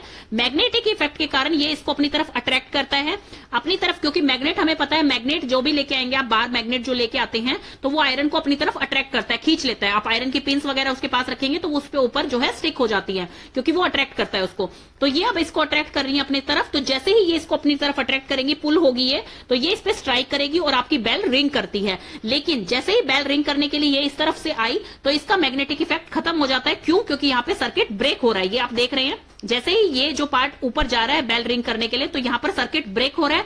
सर्किट ब्रेक होने के बाद इसका मैग्नेटिक इफेक्ट खत्म हो जाता है और यही प्रोसेस रिपीट होता रहता है। जो इलेक्ट्रोमैग्नेटिक इफेक्ट होता है, इलेक्ट्रोमैग्नेट की तरह ये वर्क करती है आपकी इलेक्ट्रिक बेल जो होती है। तो वो ये प्रोसेस होता है कि जब ये अपनी तरफ पुल करेगी, इसे मैग्नेटिक इफेक्ट आएगा, तो यहाँ से ये सर्किट ब्रेक हो जाएगा और दोबारा से ये हैमर पीछे आ जाएगा। 2 MCQs of chapter number 10 electric current and its effect. First is electric current and electric circuit. A storage battery is shown in the figure below. ये एक स्टोरेज बैटरी दिखा रखी है यहाँ पर। विच of the following is the symbol of the battery. तो इसमें से कौन सा सिंबल है बैटरी का। तो ये जो होता है ये है सिंबल आपका बैटरी का। इस तरह से जो है बैटरी का सिंबल बनता है, क्योंकि सेल्स जो है वो इस तरह से अटैच किए जाते हैं, पॉजिटिव नेगेटिव इस तरह से उनके टर्मिनल अटैच किए जाते हैं। एंड डायरेक्शन ऑफ करंट जो होता है दैट इज पॉजिटिव से नेगेटिव की तरफ मूव करता है वो। Conductor is a substance through which electric charge can flow easily. A current carrying conductor produces only heating effect, only chemical effect, only magnetic effect. तो हमने पूरे चैप्टर में पढ़ा है ये तीनों इफेक्ट जो होते हैं वो होते हैं करंट में। Electrical circuit as shown below. तो यहाँ पर एक इलेक्ट्रिकल सर्किट बनाया गया। He wants to be able to control the brightness of both bulbs using a dimmer. तो यहाँ पर जो है वो इन बल्ब्स की ब्राइटनेस जो है कंट्रोल करना चाह रहा है। Which of the following electrical devices should he connect between X and Y. तो एक्स एंड वाई के बिटवीन में कौन सा डिवाइस लगाए जिससे कि वो दोनों बल्ब की ब्राइटनेस कंट्रोल कर पाए। तो इसमें ऑप्शन होगा डी आपका। ये क्या है, वेरिएबल रेजिस्टेंस बॉक्स है जिसके कारण जो है वो दोनों की ब्राइटनेस जो है कंट्रोल की जा सकती है बल्ब की। Next is which of the following statement is true in context with the circuit given below. तो ये सर्किट जो दिया हुआ है इसमें आपको क्या पता लग रहा है। It is complete. ये कंप्लीट तो नहीं है, यहाँ पे हमें दिखाई दे रहा है जो कि हमने पढ़ा था। ओपन जो होता है वो क्या है आपका, यहाँ पर जो है ये ओपन है सर्किट आपका। यहाँ पे आपको दिखाई दे रहा है कि ये सर्किट जो है ओपन है, दैट मीन्स ऑफ है। यहाँ पर ये ब्राइट जल नहीं रहा है, तो ये कंप्लीट सर्किट नहीं है। So current will flow through it. No, ये रॉन्ग है। Switch is open so bulb can't glow. Switch यहाँ पर ओपन है मतलब ऑफ है जिसके कारण बल्ब ग्लो नहीं कर रहा है, बिल्कुल ठीक है। वायर इज ब्रोकन, तो वायर इसमें ब्रोकन नहीं है। The direction of flow of current is not correct. तो डायरेक्शन ऑफ फ्लो जो है वो भी करेक्ट दिखा रखा है यहाँ पर, तो इसलिए इसमें जो है बी ऑप्शन जो है वो आएगा। नेक्स्ट क्वेश्चन है the bulb in the circuit below is lit at normal brightness when both switches S1 and S2 are close. जब दोनों स्विचेस जो है क्लोज्ड होंगे तो ब्राइटनेस जो है वो आ रही है इसमें। What happens to the brightness of the bulb if only S1 and S2 is closed. यहाँ पर दे रखा है S1 जब क्लोज होगा तो भी ब्राइटनेस इसमें इंक्रीज होगी, अगर S2 क्लोज होगा तो भी ब्राइटनेस इंक्रीज होगी। नेक्स्ट क्वेश्चन है आपका 3 bulbs A, B, C are connected in a circuit as shown in figure when the switch is on. जब स्विच ऑन होगा तो देखिए तीनों एक सर्किट में लगे हुए हैं। Bulb C will glow first, bulb B and C will glow simultaneously and A will glow after some time. नहीं, ये तीनों जो है एक साथ ग्लो करेंगे और एक ही ब्राइटनेस से ग्लो करेंगे। All the bulbs A, B, C will glow at the same time. The bulb will glow in order A, B and C। No, ये तीनों एक साथ और एक जैसे ग्लो करेंगे, तो इसमें आंसर जो है C करेक्ट है। Next is below is a list of material that can be chosen to replace material X to light up the bulb except. तो यहाँ पर देखिए मटेरियल X की जगह यहाँ पर कौन सा मटेरियल लगाया जाए जिससे कि बल्ब लाइट अप होगा, एक्सेप्ट बाकी सब मटेरियल जैसे सॉल्ट वाटर है, आयरन है, मर्क्यूरी है, ये सब कंडक्टर हैं और कॉटन जो है ये इंसुलेटर है। तो यहाँ पर एक्सेप्ट पूछा गया है, मीन्स कौन सा नहीं लगा सकते हैं, तो वो आएगा आपका cotton. When a switch is in off position, then current starting from the positive terminal of the cell stops at the switch. Circuit is open. No current flows through it. Current flows after some time. Choose the combination of correct answer from the following. अगर switch off है, यहाँ पर switch off है that means circuit जो है वो open है, ये बिल्कुल करेक्ट है क्योंकि स्विच ऑफ का मतलब है कि सर्किट ओपन है, कोई वहां पर करंट फ्लो नहीं कर रहा है। No current flows through it, तो ये भी वहां पर ठीक है। Current flow after some time, ये यहाँ पर रॉन्ग है। जब तक स्विच ऑफ पोजीशन में रहेगा तो वहां पर करंट फ्लो नहीं करेगा, तो इसमें सेकेंड एंड थर्ड जो है वो करेक्ट ऑप्शन है। नेक्स्ट आपका आ गया है fill in the blanks with the help of the option given in the box. तो फर्स्ट इसमें है electric current is a flow of charges. Electric current जो है वो फ्लो है चार्जेस का। A continuous close path used by a current to flow through it is called. जो continuous close path रहता है used by a current to flow through it, उसे कहा जाएगा सर्किट। ये इसे सर्किट कहा जाएगा यहाँ पर। देन है short line is the symbol of a cell represent. Short line जो है वो नेगेटिव टर्मिनल को रिप्रेजेंट करती है। कॉम्बिनेशन ऑफ 2 और मोर सेल इज कॉल्ड बैटरी। जो होता है 2 और मोर सेल का, उसे कहा जाता है battery. The long thick line is a symbol of a cell represents positive terminal. जो लॉन्ग थिक लाइन होती है उसे पॉजिटिव टर्मिनल कहा जाता है, जैसे यहाँ पर आपको दिखाई दे रही है, और जो शॉर्ट लाइन होती है उसे नेगेटिव टर्मिनल कहा जाता है। Next question is assertion reasoning. Assertion is all the bulbs connected in parallel glow brightly. तो यस, ये जो है ब्राइटली ही ग्लो करेंगे जो जो पैरेलल में लगे हुए हैं। Reason, all the bulbs are connected directly to a battery and derive the required electrical energy. तो बिल्कुल करेक्ट एक्सप्लेनेशन है, both are correct and R is a correct explanation of A. Next is assertion reasoning. Assertion है the circuit is complete when key is in the open position. Circuit जो है वो complete हो जाता है जब की उसकी ओपन पोजीशन में होती है। एंड रीजन जो है तो यहां पर ये रॉन्ग होगा, क्योंकि जब की इसकी ओपन पोजीशन में होगी तो सर्किट आपका कंप्लीट नहीं होता है, मतलब स्विच ऑफ है वो तो सर्किट कंप्लीट नहीं होता, क्योंकि सर्किट कंप्लीट होने का मतलब है कि यहां पर की जो है वो आपकी क्लोज पोजीशन में है, मींस कि आपका स्विच ऑन है। रीजन है यहाँ पर the current flow in a circuit where there is no gap in it. Current जब भी फ्लो होता है जब सर्किट क्लोज होता है, मींस उसके बीच में कोई गैप नहीं होता, तभी वहां पर करंट फ्लो होता है। तो आर तो इसमें करेक्ट है, बट ए जो है वो इसमें नॉट करेक्ट है, तो इसमें ऑप्शन आएगा R is correct, A is not correct. Now B part, heating effect of electric current. Metals are good conductor of electricity. When electric current is passed through a metallic conductor, then some amount of electrical energy is converted into heat energy. Electrical energy is converted into mechanical energy, into electrical energy, heat energy into electrical energy. तो हमने इस chapter में पढ़ा था electrical energy is converted into heat energy. Next है an arrangement of a cell bulb and connecting wires to glow bulb is shown as. यहां पर जो है एक अरेंजमेंट दिखा रखा है। व्हेन की इज क्लोज, जब की क्लोज होगी, electric current passes through the filament of bulb and it gives off. तो वो क्या यहाँ पर जब की क्लोज होगी तो इलेक्ट्रिक करंट जो है जो पास हो रहा है फिलामेंट ऑफ बल्ब से, तो क्या देगा? Heat and sound, sound and magnetism. तो साउंड यहाँ पर नहीं देता है वो, heat and light. Yes, heat and light, heat भी यहाँ पर जनरेट होगी एंड लाइट भी वो आपको प्रोवाइड करेगा। साउंड एंड लाइट, तो साउंड यहाँ पर नहीं है। थोड़ा सा आपको ब्रीफ में एक बार इंट्रोडक्शन दे देती हूँ पूरे चैप्टर का। सबसे पहले लाइट क्या होती है? Light is a form of energy. Energy क्या होती है? Power to do work. अब जैसे हमारी बॉडी को भी एनर्जी चाहिए होती है कोई भी काम करने के लिए, ऐसे ही हर चीज को एनर्जी चाहिए होती है कोई भी वर्क करने के लिए। तो लाइट क्या है? वो भी एक फॉर्म ऑफ एनर्जी ही है, to which produce the sensation of vision in our eye. यही बता रखा है कि लाइट जो होती है वो क्या है? एक फॉर्म ऑफ एनर्जी है। अब जैसे लाइट चली जाती है रात को कहीं पे भी, तो आपको टॉर्च ऑन करके ही चीजें दिखाई दे पाती है, अदरवाइज नहीं देखा पाती है, मतलब कि अंधेरे में आपको कोई भी चीज दिखाई नहीं देती है। तो इसमें यही बताया गया कि लाइट जो है एक फॉर्म ऑफ एनर्जी है जो कि हमारी आईज को सेंसेशन ऑफ विजन प्रोवाइड करती है। लाइट जो होती है वो स्ट्रेट लाइन में ट्रेवल करती है हमेशा, जिसे हम रेक्टिलिनियर भी बोलते हैं, जो आपने मोशंस के चैप्टर में पढ़ा था। जैसे मार्च पास होती है वो कैसे होती है? स्ट्रेट लाइन में होती है, जिसे कि रेक्टिलिनियर बोला जाता है। देन उसके बाद है कि मिरर क्या होता है? अब एक टर्म होती है रिफ्लेक्शन, एक होती है रिफ्रैक्शन। रिफ्लेक्शन जो होती है स्टूडेंट वो क्या होती है कि किसी भी चीज पर, अब जैसे एक प्लेन सरफेस है, उस चीज पर वो रिफ्लेक्ट करके और वापस आ रही है, मतलब कि वही रेज दोबारा से वापस आ रही है, उन्हें कहा जाता है रिफ्लेक्शन। और रिफ्रैक्शन क्या होती है? रिफ्रैक्शन होती है जो कि किसी के थ्रू पास कर जाए और उस रेज को कहा जाता है रिफ्रैक्शन। जैसे कि ये एक लेंस है और इसके थ्रू जो है आपकी रेज जो है वो पास कर रही है, चाहे वो आगे जो है कन्वर्स हो रही है, चाहे डाइवर्स हो रही है, मतलब स्प्रेड हो रही है, कुछ भी कर रही है वो उसको पास करने के बाद, मतलब कि रिफ्लेक्ट बैक नहीं हो रही, बाउंस बैक नहीं हो रही है, उसे रिफ्रैक्शन कहा जाता है। और रिफ्लेक्शन होता है जो कि बाउंस बैक करती है उसी पर्टिकुलर इमेज को। अब मिरर की प्रॉपर्टीज क्या होती है? सबसे फर्स्ट है कि इसमें इमेज जो बनती है वो इरेक्ट इमेज बनती है, मतलब कि अपराइट इमेज बनती है, कि जैसे जो बंदा मिरर के सामने है वो वैसा ही दिखाई देगा, उल्टा दिखाई नहीं देगा, इन्वर्टेड नहीं बनेगी, इरेक्ट एंड अपराइट इमेज बनेगी। यहाँ पर लेटरल इन्वर्जन होता है, मतलब कि लेफ्ट की चीज राइट में दिखाई देती है, राइट की लेफ्ट में दिखाई देती है। जब मिरर के अंदर जो भी आप इमेज देखते हैं वो उतने ही डिस्टेंस पे आपको दिखेगी, बिल्कुल सेम डिस्टेंस पे, जैसे कि वो ओरिजिनल बंदा खड़ा है, ओरिजिनल ऑब्जेक्ट जो है वो ही सेम आपको उतने ही डिस्टेंस पे दिखेगा, उतनी ही उसकी हाइट दिखेगी। और वर्चुअल इमेज बनती है हमेशा। वर्चुअल इमेज कौन सी होती है स्टूडेंट? वर्चुअल इमेज होती है जो कि आपको स्क्रीन पे दिखाई नहीं देती है। जैसे कि मिरर के अंदर जो इमेज बनती है वो वर्चुअल इमेज है, आप उसको टच नहीं कर सकते हैं, वो एक वर्चुअल इमेज है। रियल इमेज कौन सी होती है? जिसको आप टच कर सकते हैं, जो कि स्क्रीन पे बनती है, उसे बोला जाता है रियल इमेज। तो मिरर जो होता है, प्लेन मिरर जो कि आपके घरों में होता है, उसमें हमेशा वर्चुअल इमेज बनती है।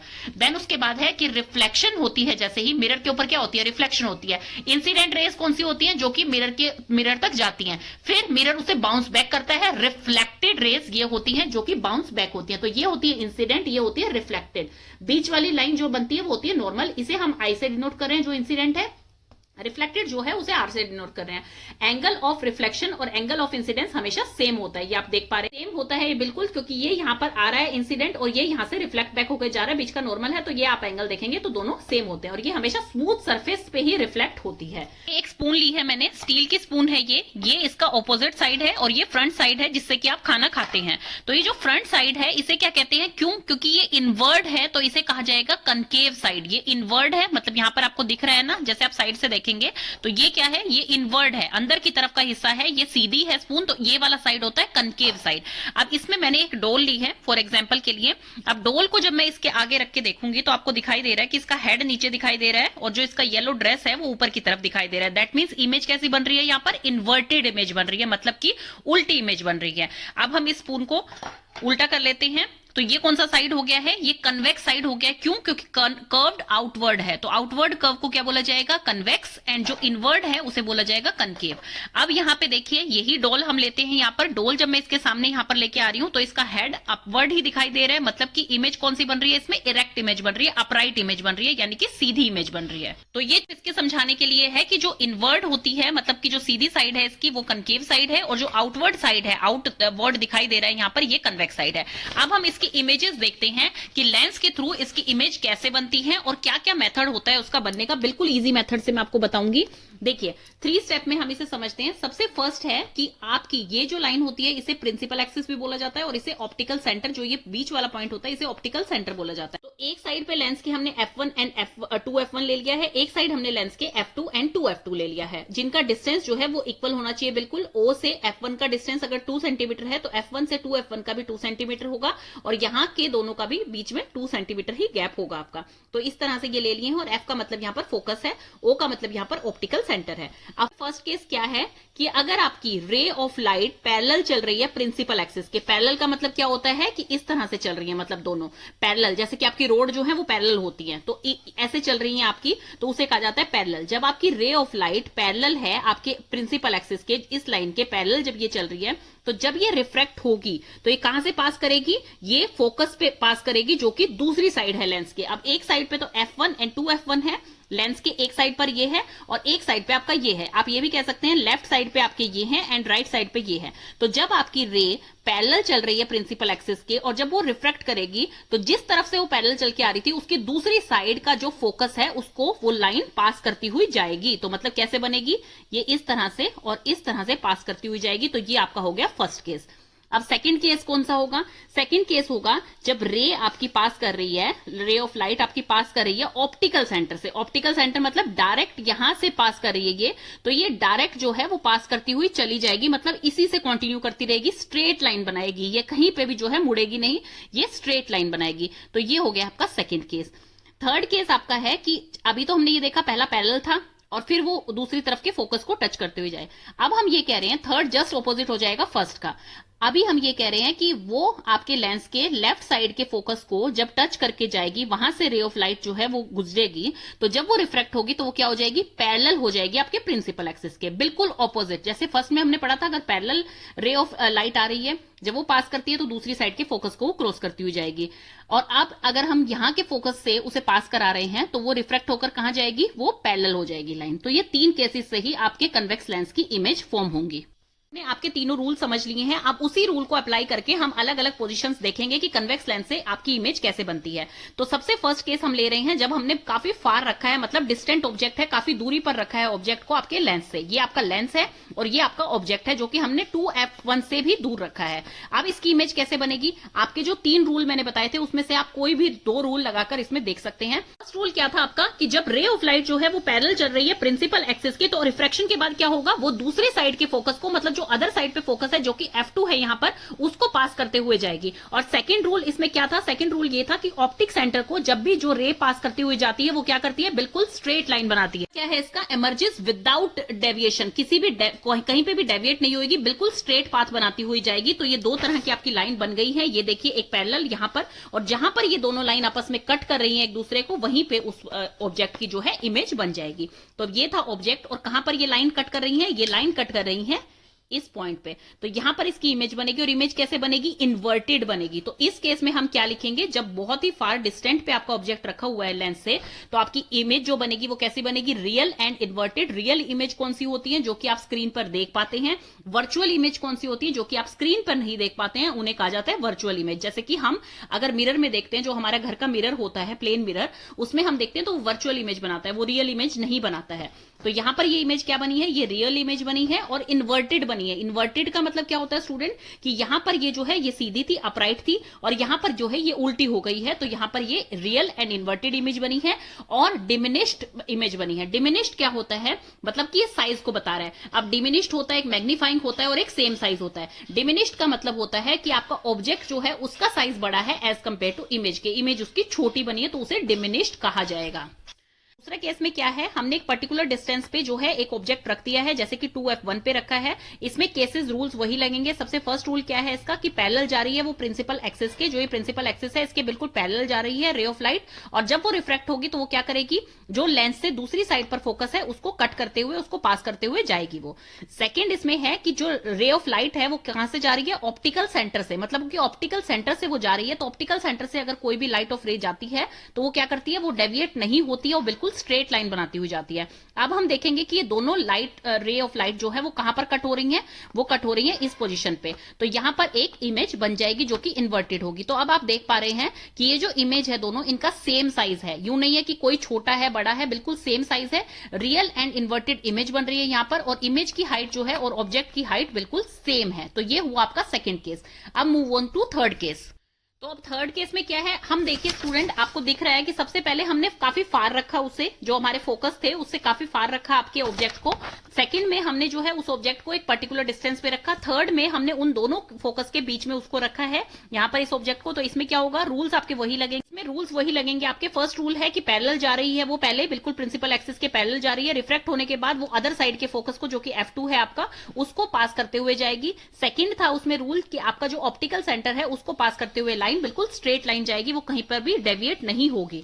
तो ये आपके दोनों रूल्स लगाकर जब हमने इसको देखा तो ये कहां पर कट हो रही है, ये 2f2 से भी आगे जाके इमेज बन रही है, और कट कहां पर हो रही है, बहुत ही डिस्टेंस पे हो रही है, जिसमें कि इमेज भी आपकी काफी बड़ी बन रही है। तो इस केस में हम लिखेंगे कि मैग्नीफाइंग इमेज है। यहां पर मैग्नीफाइंग इमेज का मतलब होता है कि जब आपकी एक्चुअल साइज, जो ऑब्जेक्ट का एक्चुअल साइज है, उससे काफी बड़ी आपको दिख रही है। जैसे आप मैग्नीफाइंग ग्लास देखते हैं तो आपको छोटे छोटे अक्षर भी बड़े होकर दिखाई देते हैं, तो उसे ही कहा जाता है मैग्नीफाइंग इमेज। मैग्नीफाइंग इमेज क्या होती है, जो कि आपके ऑब्जेक्ट से बड़ी होती है, या फिर आपको ये लगती है कि वो जो है आपके काफी क्लोज है, तभी आपको इतनी बड़ी दिखाई दे रही है वो। तो ये होता है मैग्नीफाइंग इमेज। तो यहां पर क्या बनी है, मैग्नीफाइंग इमेज बनी है।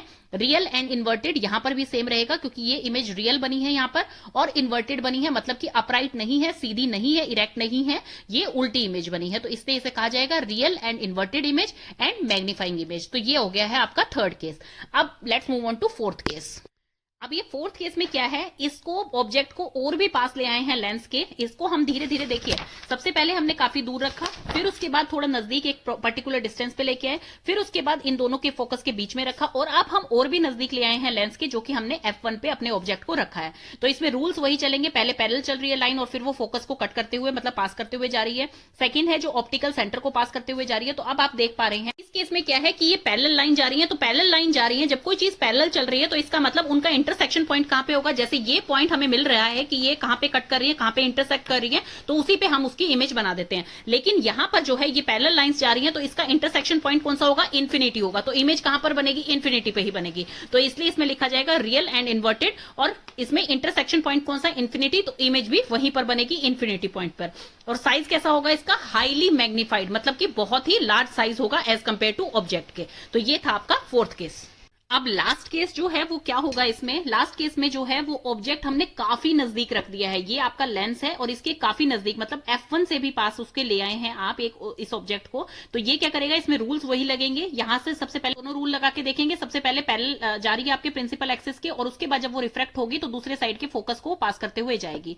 सेकंड इसमें प्रिंसिपल कौन सा था आपका, कि ऑप्टिकल सेंटर जो है उसको पास करते हुए जाएगी जब वो रेज। तो आप ये देख पा रही है दोनों पैरेलल नहीं बन रही है, ये देखो ये वाइड ओपन होती जा रही है, ये पैरेलल नहीं बन रही हैं। तो इसका क्या होगा, आप इसे पीछे की तरफ जो है वो एक्सटेंड करेंगे, और इसकी इमेज कहां बनेगी, इसकी इमेज उस सेम साइड पे बनेगी। इसलिए इस इमेज को रियल नहीं कहा जाएगा स्टूडेंट, क्योंकि आप यहां से इस इमेज को देख सकते हैं। आप किसी भी जो हमने जो पार्ट किए थे इसमें से किसी से भी आप इस तरफ से इमेज को नहीं देख पाएंगे, क्योंकि इमेज जो है वो इस तरफ ऑपोजिट साइड बन रही है, लेंस के दूसरे साइड बन रही है। लेकिन यहां पर आप दूसरी साइड से उस इमेज को देख पाएंगे। तो ये क्या है, ये एक वर्चुअल इमेज बनी है, ये रियल इमेज नहीं बनी है। है, जैसे कि आपके प्लेन मिरर में बनती है वो एक वर्चुअल इमेज होती है, वो रियल इमेज नहीं होती है। जो स्क्रीन पे बनती है, जैसे कि यहां पर स्क्रीन थी, तो स्क्रीन पे जब इमेज बन रही है तो इसे कहा जाता है रियल इमेज। तो बाकी सब केसेस में रियल इमेज बन रही थी, लेकिन यहां पर सेम साइड पर इमेज बन रही है। क्यों? क्योंकि आगे तो ये और ज्यादा डाइवर्स होते हुए चले जाएंगे। ये यहां पर जो है इस तरह से जा रहे हैं, ये पैरेलल नहीं है। जो हम कह दें यहां पर कि ये दोनों पैरेलल चल रही है, ये पैरेलल नहीं है, तो इसलिए बैक साइड में जाकर यहां पर ज्वाइन कर दी गई है और यहां पर इसकी इमेज बनेगी। जो इमेज आपकी मैग्नीफाइड होगी, मतलब कि ऑब्जेक्ट से काफी बड़ी होगी, वो इमेज वर्चुअल होगी और इरेक्ट होगी। वर्चुअल इरेक्ट का मतलब क्या है? वर्चुअल का मतलब है कि वो रियल इमेज नहीं है। सेकंड, इरेक्ट का मतलब क्या है? जिस तरह का आपका ऑब्जेक्ट था बिल्कुल सेम वैसी इमेज बनेगी, ऑपोजिट नहीं बनी है। अगर इन्वर्टेड बोलते हैं हम यहां पर, इन्वर्टेड का मतलब है कि उल्टी इमेज बनना। यहां पर ये इमेज बिल्कुल सीधी बनी है, इसलिए हमने इसको बोला है इरेक्ट इमेज, या अपराइट भी बोल सकते हैं आप इसे। बिहाइंड द ऑब्जेक्ट, और ऑब्जेक्ट के पीछे बनी है ये इमेज, लेंस को पास करके लेंस के सामने नहीं बनी है, ऑब्जेक्ट के पीछे बनी है। तो ये आपके 5 केसेस हैं जो कि कन्वेक्स लेंस के मैंने आपको केसेस बता दिए हैं। सबसे फर्स्ट केस इसमें क्या था? जब आपका काफी दूरी पर हमने ऑब्जेक्ट रखा है, तो लेंस को पास करके जब वो रेज जाएंगी तो आपका जो बनेगा इमेज, वो कैसा बनेगा? रियल एंड इन्वर्टेड बनेगा और डिमिनिश्ड बनेगा, मतलब कि ऑब्जेक्ट से छोटा बनेगा। सेकंड केस इसमें था कि जब हमने एक पर्टिकुलर डिस्टेंस पे, यानी कि 2f1 पे इसे रखा है ऑब्जेक्ट को, तो कैसी इमेज बनेगी आपकी? बिल्कुल सेम उसी पोजीशन में, ऑपोजिट साइड में, मतलब लेंस को पास करके उसी सेम ऑपोजिट पोजीशन पे। जैसे 2f1 पे हमने कोई ऑब्जेक्ट रखा है, तो 2f2 पे हमें इमेज मिल जाएगी। वो इमेज कैसी होगी? इन्वर्टेड होगी, रियल होगी, और कैसी होगी? बिल्कुल सेम हाइट की होगी जैसा आपका ऑब्जेक्ट है, मतलब object height is equal to आपकी इमेज हाइट, तो ये बिल्कुल सेम होगी। थर्ड, हमने थोड़ा और नजदीक ले आए हैं हम अब, मतलब 2f1 और f1 के बीच में ले आए हैं ऑब्जेक्ट को, तो आपकी इमेज कैसी बनेगी? तो आपकी इमेज बन रही है, काफी फार बन गई है आपकी इमेज, दूरी पर बन गई है, और ये मैग्नीफाइंग इमेज होगी, मतलब कि काफी बड़ी होगी साइज में। रियल एंड इन्वर्टेड इमेज ही बनेगी यहां पर भी, इन्वर्टेड का मतलब है ऑपोजिट है। फोर्थ केस क्या आया? जब हम और नजदीक ले आए हैं उसे, मतलब कि अपने बिल्कुल f1 पर ले आए हैं, फोकस पे ले आए हैं, तो इसमें क्या हो रहा है? जब वो दो यहां पर जब वो रूल्स लगाकर देखें तो आपका क्या हो रहा है? बिल्कुल पैरेलल लाइंस आ रही हैं दोनों। पैरेलल का मतलब है कि ये पैरेलल ही जाती जाएंगी। लास्ट आपका केस था कि जब हम उसे और भी नजदीक ले आए, मतलब लेंस के बिल्कुल आगे रख दिया है उसको, तो उसकी इमेज जो है वो कैसी बन रही है? जब हमने इसमें से रेज पास करवाई तो उसकी इमेज क्या बन रही है? बैक साइड बन रही है, मतलब कि बिहाइंड दी ऑब्जेक्ट बन रही है, ऑब्जेक्ट के पीछे बन रही है। मैग्नीफाइड इमेज बन रही है, मतलब काफी बड़ी है, रियल नहीं है। वर्चुअल एंड इरेक्ट इमेज बन रही है, मतलब सीधी इमेज है। बाकी चारों में उल्टी थी, इन्वर्टेड थी, इसमें सीधी बन रही है, अपराइट बन रही है, लेकिन ये रियल नहीं है, वर्चुअल इमेज है। तक हमने कन्वेक्स लेंस देखा था। कन्वेक्स लेंस में आप हर जगह देख रहे हैं कि क्या हो रहा है? कन्वर्जिंग हो रही है, मतलब कि हर जगह पर वो एक पॉइंट पर आकर मिल रही हैं सारी रेज, तो उन्हें कहा जाता है कन्वेक्स लेंस। अब आपकी जो है कनकेव लेंस हम देखते हैं। कनकेव लेंस को क्या कहा जाता है? ये होते हैं डाइवर्जिंग लेंस। डाइवर्जिंग का मतलब होता है कि स्प्रेड होती हैं रेज, जो है वो स्प्रेड होती हैं। तो इसमें भी 3 रूल्स हम देखेंगे, जैसे कि हमने उसमें 3 रूल्स देखे थे। तो सबसे फर्स्ट रूल इसमें ये है कि जब भी इसमें पैरेलल जाएगी, जैसे कि ऊपर वाले में पैरेलल जाती थी, आफ्टर रिफ्रैक्शन वो क्या करती थी? दूसरे साइड के फोकस को पास करते हुए जाती थी। तो इसमें हम क्या देख रहे हैं? जब भी आपकी रे ऑफ लाइट जो कि पैरेलल है, पैरेलल जा रही है यहां पर रे ऑफ लाइट ऐसे, तो वो क्या होगी? आफ्टर रिफ्रैक्शन, रिफ्रैक्शन के बाद वो क्या होगी? यहां पर क्या होती हैं? डाइवर्स होती हैं। डाइवर्स का मतलब और ज्यादा स्कैटर होती हैं और ज्यादा स्प्रेड होती हैं। तो ये यहां पर क्या होती है? ये डाइवर्स होती हैं। तो ये किस तरह से लगती हैं? आपकी जो पैरेलल लाइन है वो इस तरह से जाकर और रिफ्रैक्ट होने के बाद ऐसे होगी, और ये लग कैसे रही है? ये लग ऐसे रही है जैसे कि ये फोकस से पास करते हुए आ रही है। तो ये है इसका फर्स्ट केस। इन केस इसमें क्या होगा कि जैसे आपने कन्वेक्स लेंस में किया था, बिल्कुल वैसे ही होगा कि आपकी जो रे ऑफ लाइट है वो कहां से जा रही है? Going towards the optic centre. Optic centre से जा रही है, तो वो क्या होगी? बिल्कुल कन्वेक्स लेंस की तरह कनकेव लेंस में भी क्या होगी? वो बिल्कुल स्ट्रेट जाएगी, कोई डेविएट नहीं होगा, कोई डेविएशन वहां पर नहीं होगा। पर थर्ड रूल क्या है कि आपकी जो रे ऑफ लाइट है टुवर्ड्स दी फोकस, जब वो मूव कर रही है, फोकस की तरफ जब वो मूव कर रही है, तो रिफ्रैक्ट होने के बाद वो क्या होगी? वो पैरेलल हो जाएगी आपके प्रिंसिपल एक्सिस से। जैसे कि पैरेलल, प्रिंसिपल एक्सिस के पैरेलल चल रही थी ये रे, तो ये क्या हो गई थी? आफ्टर रिफ्रैक्शन ये जो है डाइवर्स हो गई थी, ये अपवर्ड डायरेक्शन में यहां पर चली गई थी, डाइवर्स हो गई थी, और लग ऐसा रहा था जैसे ये फोकस से पास होकर आ रही है, यहां से नहीं आ रही है, ये फोकस से पास होकर आ रही है। इसी तरह से थर्ड वाला क्या है? जब ये रे ऑफ लाइट जब आपकी यहां से पास हो रही है, टुवर्ड्स फोकस की तरफ जा रही है ये, तो रिफ्रैक्शन के बाद ये क्या हो जाएगी? ये पैरेलल हो जाएगी आपके प्रिंसिपल एक्सिस के। ये इसके 3 रूल है।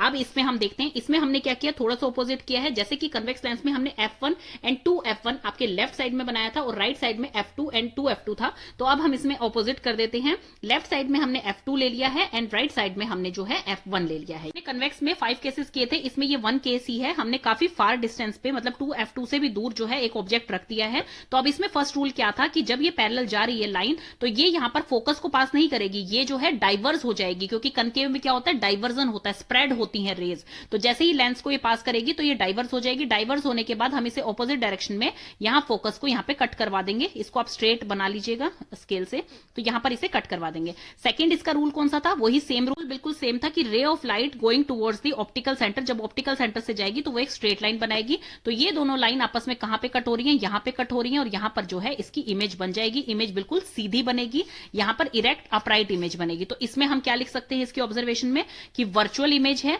वर्चुअल इमेज है। वर्चुअल किस लिए है, क्योंकि ये दूसरी साइड पर नहीं बन रही है, सेम साइड पर ही बन रही है इसकी इमेज। तो यहां पर ये वर्चुअल इमेज है एंड अपराइट है, इन्वर्टेड नहीं है, अपराइट है। अपराइट को आप इरेक्ट भी लिख सकते हैं और अपराइट भी लिख सकते हैं, मतलब बिल्कुल सीधी इमेज बन रही है। इमेज बन रही है, डिमिनिश्ड का मतलब क्या है, स्मॉलर है साइज में एज कंपेयर टू ऑब्जेक्ट की, मतलब जो इमेज बनी है वो काफी छोटी है एज कंपेयर टू जो ऑब्जेक्ट की हाइट है। देन उसके बाद ये फॉर्म्ड बिटवीन, कहां बनी है, formed between object and lens, object और लेंस के बीच में ये इमेज बन रही है, दूसरी साइड पर नहीं बनी है। तो ये हो गया आपका कनकेव का, और ये 5 केसेस हो गए आपके कन्वेक्स के। तो होप सो आपको ये अच्छे से समझ आ गया होगा। इसका प्रीव्यू देख लेते हैं। देखिए कनकेव मिरर जो होता है और कनकेव लेंस इसमें जस्ट ऑपोजिट होता है। कनकेव मिरर में जो होता है यहां पर लाइट कन्वर्ज होती है, लेकिन कनकेव लेंस में जैसे आपको पता है कि इसकी थिकनेस एजेस पे जो है ये थिक होता है, और मिडल से ये थिक इतना नहीं होता जितना एजेस से होता है। तो यहां पर इसकी लाइट्स जो हैं वो आगे जाके जो है ऐसे डाइवर्स करती हैं लेंस में, लेकिन कनकेव मिरर में कन्वर्ज करती हैं। यहां पर जो है स्मॉलर और लार्जर दोनों साइज की इमेज बन सकती हैं, रियल और वर्चुअल दोनों बन सकती हैं। कन्वेक्स मिरर में जो होती है हमेशा स्मॉलर इमेज बनती है, मतलब डिमिनिश्ड इमेज बनती है, वर्चुअल बनती है, रियल नहीं बनती है, और इरेक्ट बनेगी, मतलब यहां पर सीधी इमेज बनेगी, वर्चुअल बनेगी और छोटी ही बनेगी। यहां पर स्मॉलर और बिगर दोनों बन सकती हैं, रियल और वर्चुअल दोनों बन सकती हैं। ये किस चीज में यूज होता है कनकेव मिरर, क्योंकि ये कन्वर्स कर रहा है लाइट को, तो इसलिए शेविंग मिरर्स में यूज होता है, हेडलाइट्स में यूज होता है। कन्वर्स करता है तो ये रियर व्यू के लिए व्हीकल्स में यूज होता है, एंड सिक्योरिटी मिरर्स के रूप में ये यूज किया जाता है। तो कनकेव लेंस में जैसे कन्वेक्स मिरर में था उसका वाला सेम फीचर्स आ जाएंगे, दोनों डाइवर्स करते हैं। यहां पर भी वर्चुअल इमेज बन रही है, सिर्फ अपराइट बन रही है और डिमिनिश्ड बन रही है। कन्वेक्स मिरर लेंस में क्या होगा, रियल एंड वर्चुअल दोनों इमेज बन सकती है, इन्वर्टेड एंड इरेक्ट दोनों बन सकती है। एनलार्ज्ड जो है वो बनेगी इमेज, मतलब छोटी इमेज नहीं बनेगी, मैग्नीफाइड इमेज बनेगी। यहां पर फोकल लेंथ नेगेटिव होता है, यहां पर फोकल लेंथ पॉजिटिव होता है। लेंस जो है वो पी होल्स में यूज होते हैं जो आपके डोर पे लगे होते हैं, फ्लैश लाइट में यूज होते हैं, नियर साइटेडनेस मतलब मायोपिया के लिए यूज होते हैं। ये मैग्नीफाइंग ग्लास होते हैं, कैमरा एंड प्रोजेक्टर। क्यों, क्योंकि ये क्या कर रहे हैं, कन्वर्स कर रहे हैं, एक जगह पर फोकस पे लाकर उसे कन्वर्स कर रहे हैं। तो इसलिए कैमरा एंड प्रोजेक्टर में क्या होता है, focus light to form image, तो इसीलिए कैमरा एंड प्रोजेक्टर में भी यूज होता है। और फोर साइटेडनेस में आपके यूज होता है, ये नियर साइटेडनेस के लिए यूज होता है। तो ये इसका थोड़ा सा रिव्यू था। Let's do MCQs of chapter number 11, light, reflection and mirror. Geeta stood 4 meter away from plane mirror. Then she moved again 1 meter away. Now the distance between her and image. देखिए गीता जो है पहले कितना दूर खड़ी है, 4 metre away खड़ी है। तो हमें ये पता है प्लेन मिरर में जितना दूर जो ऑब्जेक्ट होता है उतनी ही दूर उसकी इमेज बनती है। तो 4 मीटर अवे बन रही थी। फिर गीता जो है she moved again 1 metre away, वो 1 मीटर दोबारा से जो है मूव कर गई है। तो यहां पर कितना हो गया टोटल, 4 मीटर पहले खड़ी थी मिरर से दूर, 1 मीटर और कर गया तो 5 मीटर हो गया। और वहां पर भी इमेज कहां बन रही है, 5 मीटर। तो ये पूछ रहे हैं distance between her and image, तो उसके और उसके इमेज के बीच में कितना डिस्टेंस होगा, 5 + 5, तो यहां पर कितना हो जाएगा आपका 10 मीटर। तो इसका आंसर होगा 10 metre. Reflection of light is the change in direction of light by a mirror or any shiny surface that act as a mirror. Reena held a stainless steel spoon to see her reflection. She saw her reflection was, तो इसमें image कैसी बनेगी, जैसे हमने अभी video में देखा था एक्सप्लेनेशन में, erect on the outer side of the spoon. Outer side of spoon में कैसी बनेगी इमेज, इरेक्ट बनेगी। यहां पर I am a spherical mirror, my bulging out face perform the reflection, I am used as a rear view mirror. Rear view mirror जहां पर भी आ गया वो हमने पढ़ा था, यहाँ पे रियर व्यू मिरर जो होता है वो कन्वेक्स होता है, तो यहां पर आपका कन्वेक्स मिरर इसका आंसर हो जाएगा। I am a spherical mirror, unlike my other companion I can form real and inverted as well as virtual and erect image.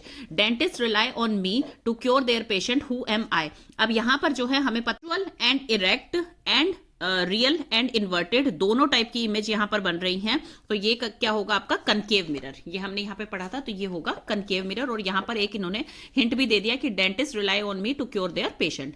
If an object is placed at a distance of इतना metre in the front of a plane mirror, then distance between the, ये first जैसा question है बिल्कुल, जितना दूर object होगा उतनी ही दूर उसकी इमेज बनेगी। तो इसी को हम प्लस कर देंगे, 0.5 को प्लस कर देंगे तो ऑब्जेक्ट और इमेज के बीच का हमें डिफरेंस पता लग जाएगा। तो 1 मीटर इसका आंसर होगा।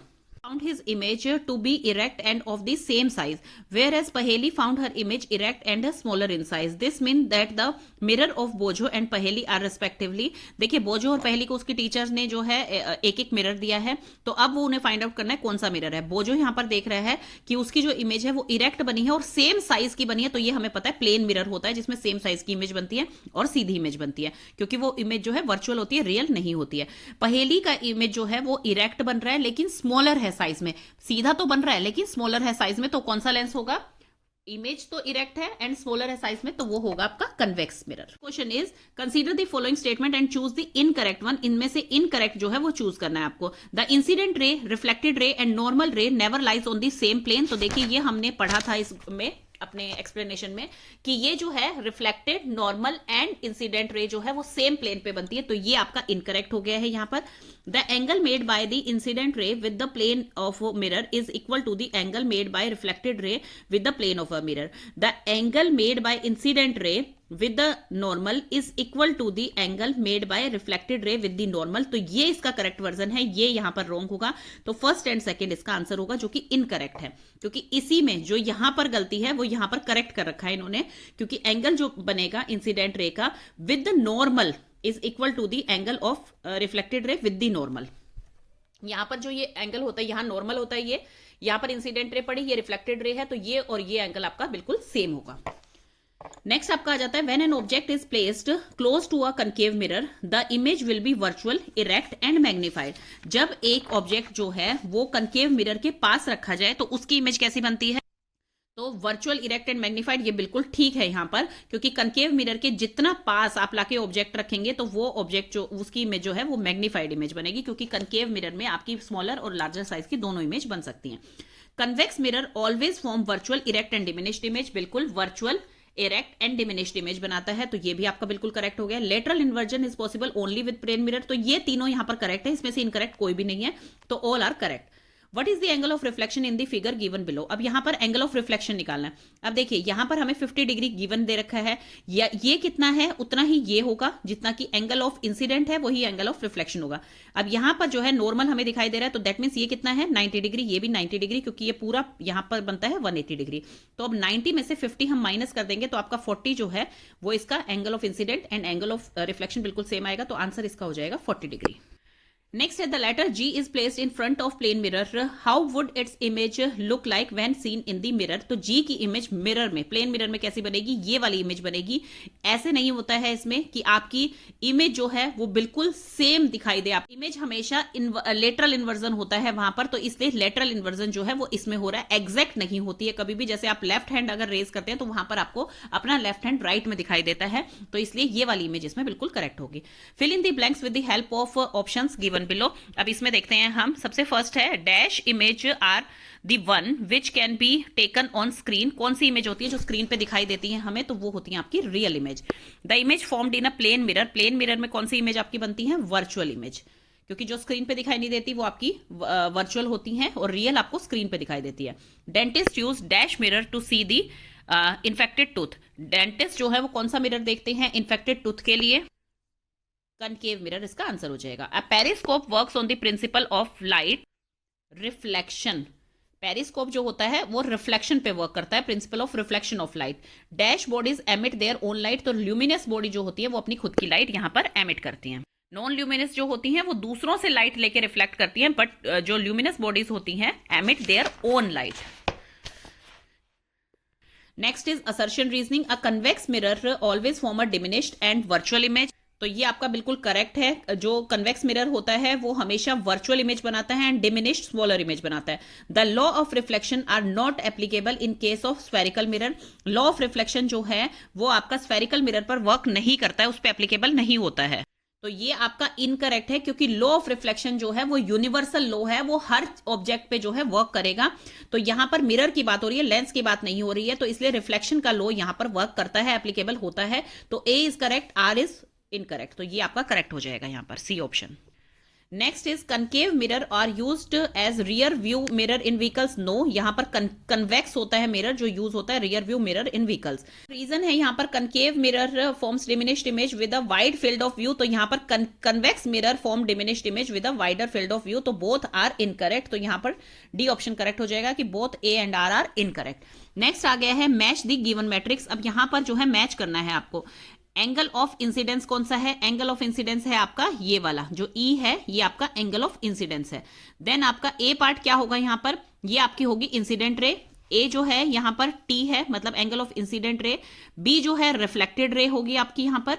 देन ये जो एंगल है that is angle of incidence, ये जो एंगल है angle of reflection, and this is normal, this is plane mirror. तो ये आपका इस तरह से बन जाएगा। नेक्स्ट क्वेश्चन आंसर आ गए हैं। Lens, type of lens and dispersion. The distance between an object and a convex lens is changing. The size of the image formed has been observe to be decreasing. In which direction does the object moving with respect to the lens. तो lens से जब object दूर जाएगा, away जाएगा, तो उसका size जो होगा इमेज का वो कैसा बनेगा? डिक्रीज होना स्टार्ट हो जाएगा। तो अवे फ्रॉम द लेंस, जब लेंस से दूर जाने लग जाएगा वो। I always form virtual, erect and diminished image. Virtual image, erect and diminished image बनाते हैं. If you want to know who I am, just observe an air bubble in water. तो ये इमेज बनती है ये कन्वेक्स मिरर में and concave lens में बनती है। तो यहां पर लेंस की बात हो रही है, तो कनकेव लेंस में ये इमेज बनती है। क्यों? क्योंकि ये डाइवर्स करते हैं। Sir Newton discovered me using a simple experiment of glass prism. The secret of rainbow formation was revealed when I came into existence. Who am I? तो रेनबो आपको किससे दिखाई देता है? आपके डिस्पर्शन से दिखाई देता है यहाँ पर। A lens is a piece of reflecting medium bounded by two surfaces, at least one which is a curved surface. An image formed by a lens is erect. Such an image could be formed by a तो image यहां पर कैसी बन रही है? Lens से erect बन रही है। तो concave lens provided the image is smaller than the object. यहां पर जो है ये ऑप्शन आपका करेक्ट हो जाएगा। Next is human eye has a converging lens system that produces an image at the back of the eye. If the eye views a distant object then which type of image is produce. तो वहां पर आपकी image बनेगी real, inverted and diminished. During an experiment, a lens X was kept on a table and a lighted candle was placed at a distance from the focus. The image was found to be real, inverted and diminished. When the candle was moved closer to the lens, the size of the image was found to be increasing. तो वो कौन सा lens होगा? वो आपका convex lens होगा। जितना जो है आप उसको क्लोज लाते जाएंगे कैंडल को लेंस के, तो साइज जो होगा इमेज का वो बढ़ना शुरू हो जाएगा, इंक्रीज होना शुरू हो जाएगा। तो उसमें आपका क्या है? वो कन्वेक्स लेंस है। यही सेम क्वेश्चन आपका फर्स्ट में था कि जितना जो है आप ऑब्जेक्ट को अवे, दूर ले जाने लग जाएंगे, उतनी ही वो डिक्रीज होने लग जाएगी। जितना आप ऑब्जेक्ट को उसके लेंस के पास लाएंगे, उतनी ही वो जो है इंक्रीज होने लग जाएगी आपकी इमेज। तो वो है कन्वेक्स लेंस। नेक्स्ट है light travels at different speeds in different medium. Light जो है डिफरेंट मीडियम में डिफरेंट स्पीड से ट्रेवल करती है। Which is the correct order of increasing speed of light in the following material. सबसे ज्यादा light जो है किसमें स्पीड इंक्रीज होती है? लाइट की एयर में, देन वाटर में, देन ग्लास में। तो यहां पर इंक्रीजिंग ऑर्डर बता रखा है, मतलब पहले ग्लास में, देन उसके बाद वाटर में और इंक्रीज होगी एंड एयर में और भी ज्यादा इंक्रीज होगी। तो यहां पर ऑप्शन डी आपका करेक्ट हो जाएगा। Next is in the following at least one line forming in each box is correct. Identify the option in which both the lines are correct. इन सब में जो है आपको एक लाइन तो करेक्ट दे रखी है, बट ऐसा हमें फाइंड आउट करना है जिसमें दोनों लाइन करेक्ट हो। Spherical lens is a piece of reflecting medium bounded by two curved surfaces widely used in spectacles. A prism is transparent object rectangular in size, disperse white light into a band of 7 color. तो यहां पर ये यहां पर गलत हो जाएगा, ये आपका यहां पे करेक्ट है। convex lens is a thicker in middle than at the edges. तो yes, middle में thick होता है एजेस के कंपैरिजन में, ये आपका कन्वेक्स लेंस होता है। Also known as converging lens. तो ये यहां पर बिल्कुल करेक्ट है, दोनों ऑप्शन यहां पर करेक्ट हो जाएंगे।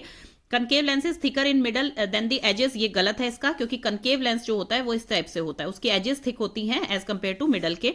Also known as diverging lens. तो डाइवर्जिंग लेंस तो इसे कहते हैं, बट ये वाला ऑप्शन इसमें गलत है। तो यहाँ पर सी जो है जिसमें दोनों यहाँ पर करेक्ट हो जाएंगे। Next is the given figure shows the path of light through to lenses A and B represented bye rectangular box. तो यहाँ पर लेंस आपको नहीं शो किए गए हैं, नहीं तो देखते ही आपको पता लग जाएगा कौन सा कनकेव है कौन सा कन्वेक्स है। The nature of lens A and B are, तो यहाँ पर आपको दिखाई दे रहा है ये कन्वर्जिंग है ये डाइवर्जिंग है, तो ये कौन सा लेंस होगा आपका, ये आपका होगा ए लेंस जो कन्वेक्स है, एंड बी जो है ये कनकेव है क्योंकि यहाँ पर डाइवर्स हो रही है, तो ये आपका ऑप्शन यहाँ पर करेक्ट हो जाएगा। Next is a light passes through a prism as shown in the figure below. The light that comes out from the prism goes to the different direction with the initial direction. What causes this deviation? तो ये deviation किससे होती है, ये होती है refraction की वजह से। रिफ्लेक्शन में तो क्या है बाउंस बैक करके वापस आ जाती है, बट रिफ्रैक्शन में क्या है वो पास कर जाती है वहां से। Next is consider the following statement and choose the incorrect one. अब इसमें से इनकरेक्ट आपको चूज करनी है। Convex lens is thicker at the edges, convex lens जो एजेस पे थिक होता है ये यहां पर गलत है, क्योंकि कन्वेक्स लेंस जो होता है वो मिडल में थिक होता है एज कंपेयर टू एजेस के, तो ये रॉन्ग हो गया एक तो। Concave lens is thinner in the middle and thicker is the edges, ये बिल्कुल करेक्ट है। कन्वेक्स लेंस जो होता है उसे कन्वर्जिंग लेंस भी बोलते हैं, ये भी बिल्कुल करेक्ट है। यहाँ पर concave lens is converging, no वो डाइवर्जिंग होता है, तो यहां पर ऑप्शन आपका फर्स्ट एंड फोर्थ जो है वो इनकरेक्ट है, और यहां पर इनकरेक्ट ही पूछा गया तो ऑप्शन में आपके फर्स्ट एंड फोर्थ आंसर आ जाएगा। Next is the role of glass prism is only to separate the 7 colours of white light, ये करेक्ट है। Focus is a point where parallel ray of light converse or appear to diverse on the principal axis, ये भी correct है। Real image of the sun can be formed using a convex lens, ये भी correct है। तो all are correct, यहां पर correct है, इनकरेक्ट कोई भी नहीं है इसमें से।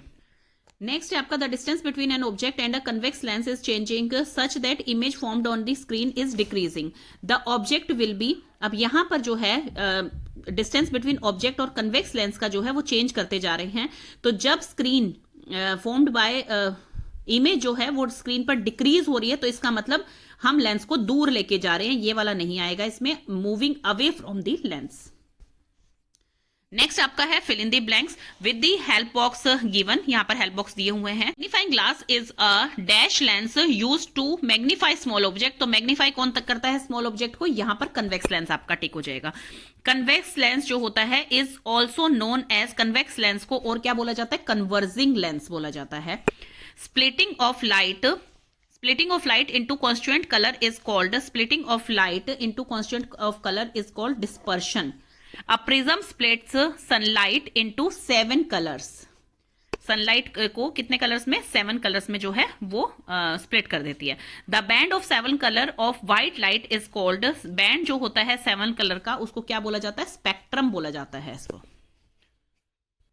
नेक्स्ट आपका आ गया है true and false. The image in a concave lens is always smaller than the object, concave lens में जो इमेज बनती है वो क्या हमेशा स्मॉलर बनती है, बिल्कुल करेक्ट है। यहां पर convex lens gives a wide view of wide field of view, convex lens जो होता है gives a wide field of view, तो ये यहां पर फॉल्स हो जाएगा। It is possible to recombine the light of 7 colours to obtain white light, तो ये यहां पर ट्रू है। Infrared rays are responsible to give the heating effect in light. Infrared rays are responsible to give the heating effect of light. ये बिल्कुल correct है। यहाँ पर lenses work on reflection, नहीं रिफ्रैक्शन पे काम करते हैं वो, नॉट रिफ्लेक्शन पे ऑफ लाइट बाउंसिंग बैक, तो ये भी आपका फॉल्स हो जाएगा, तो ये यहाँ पर रॉन्ग है।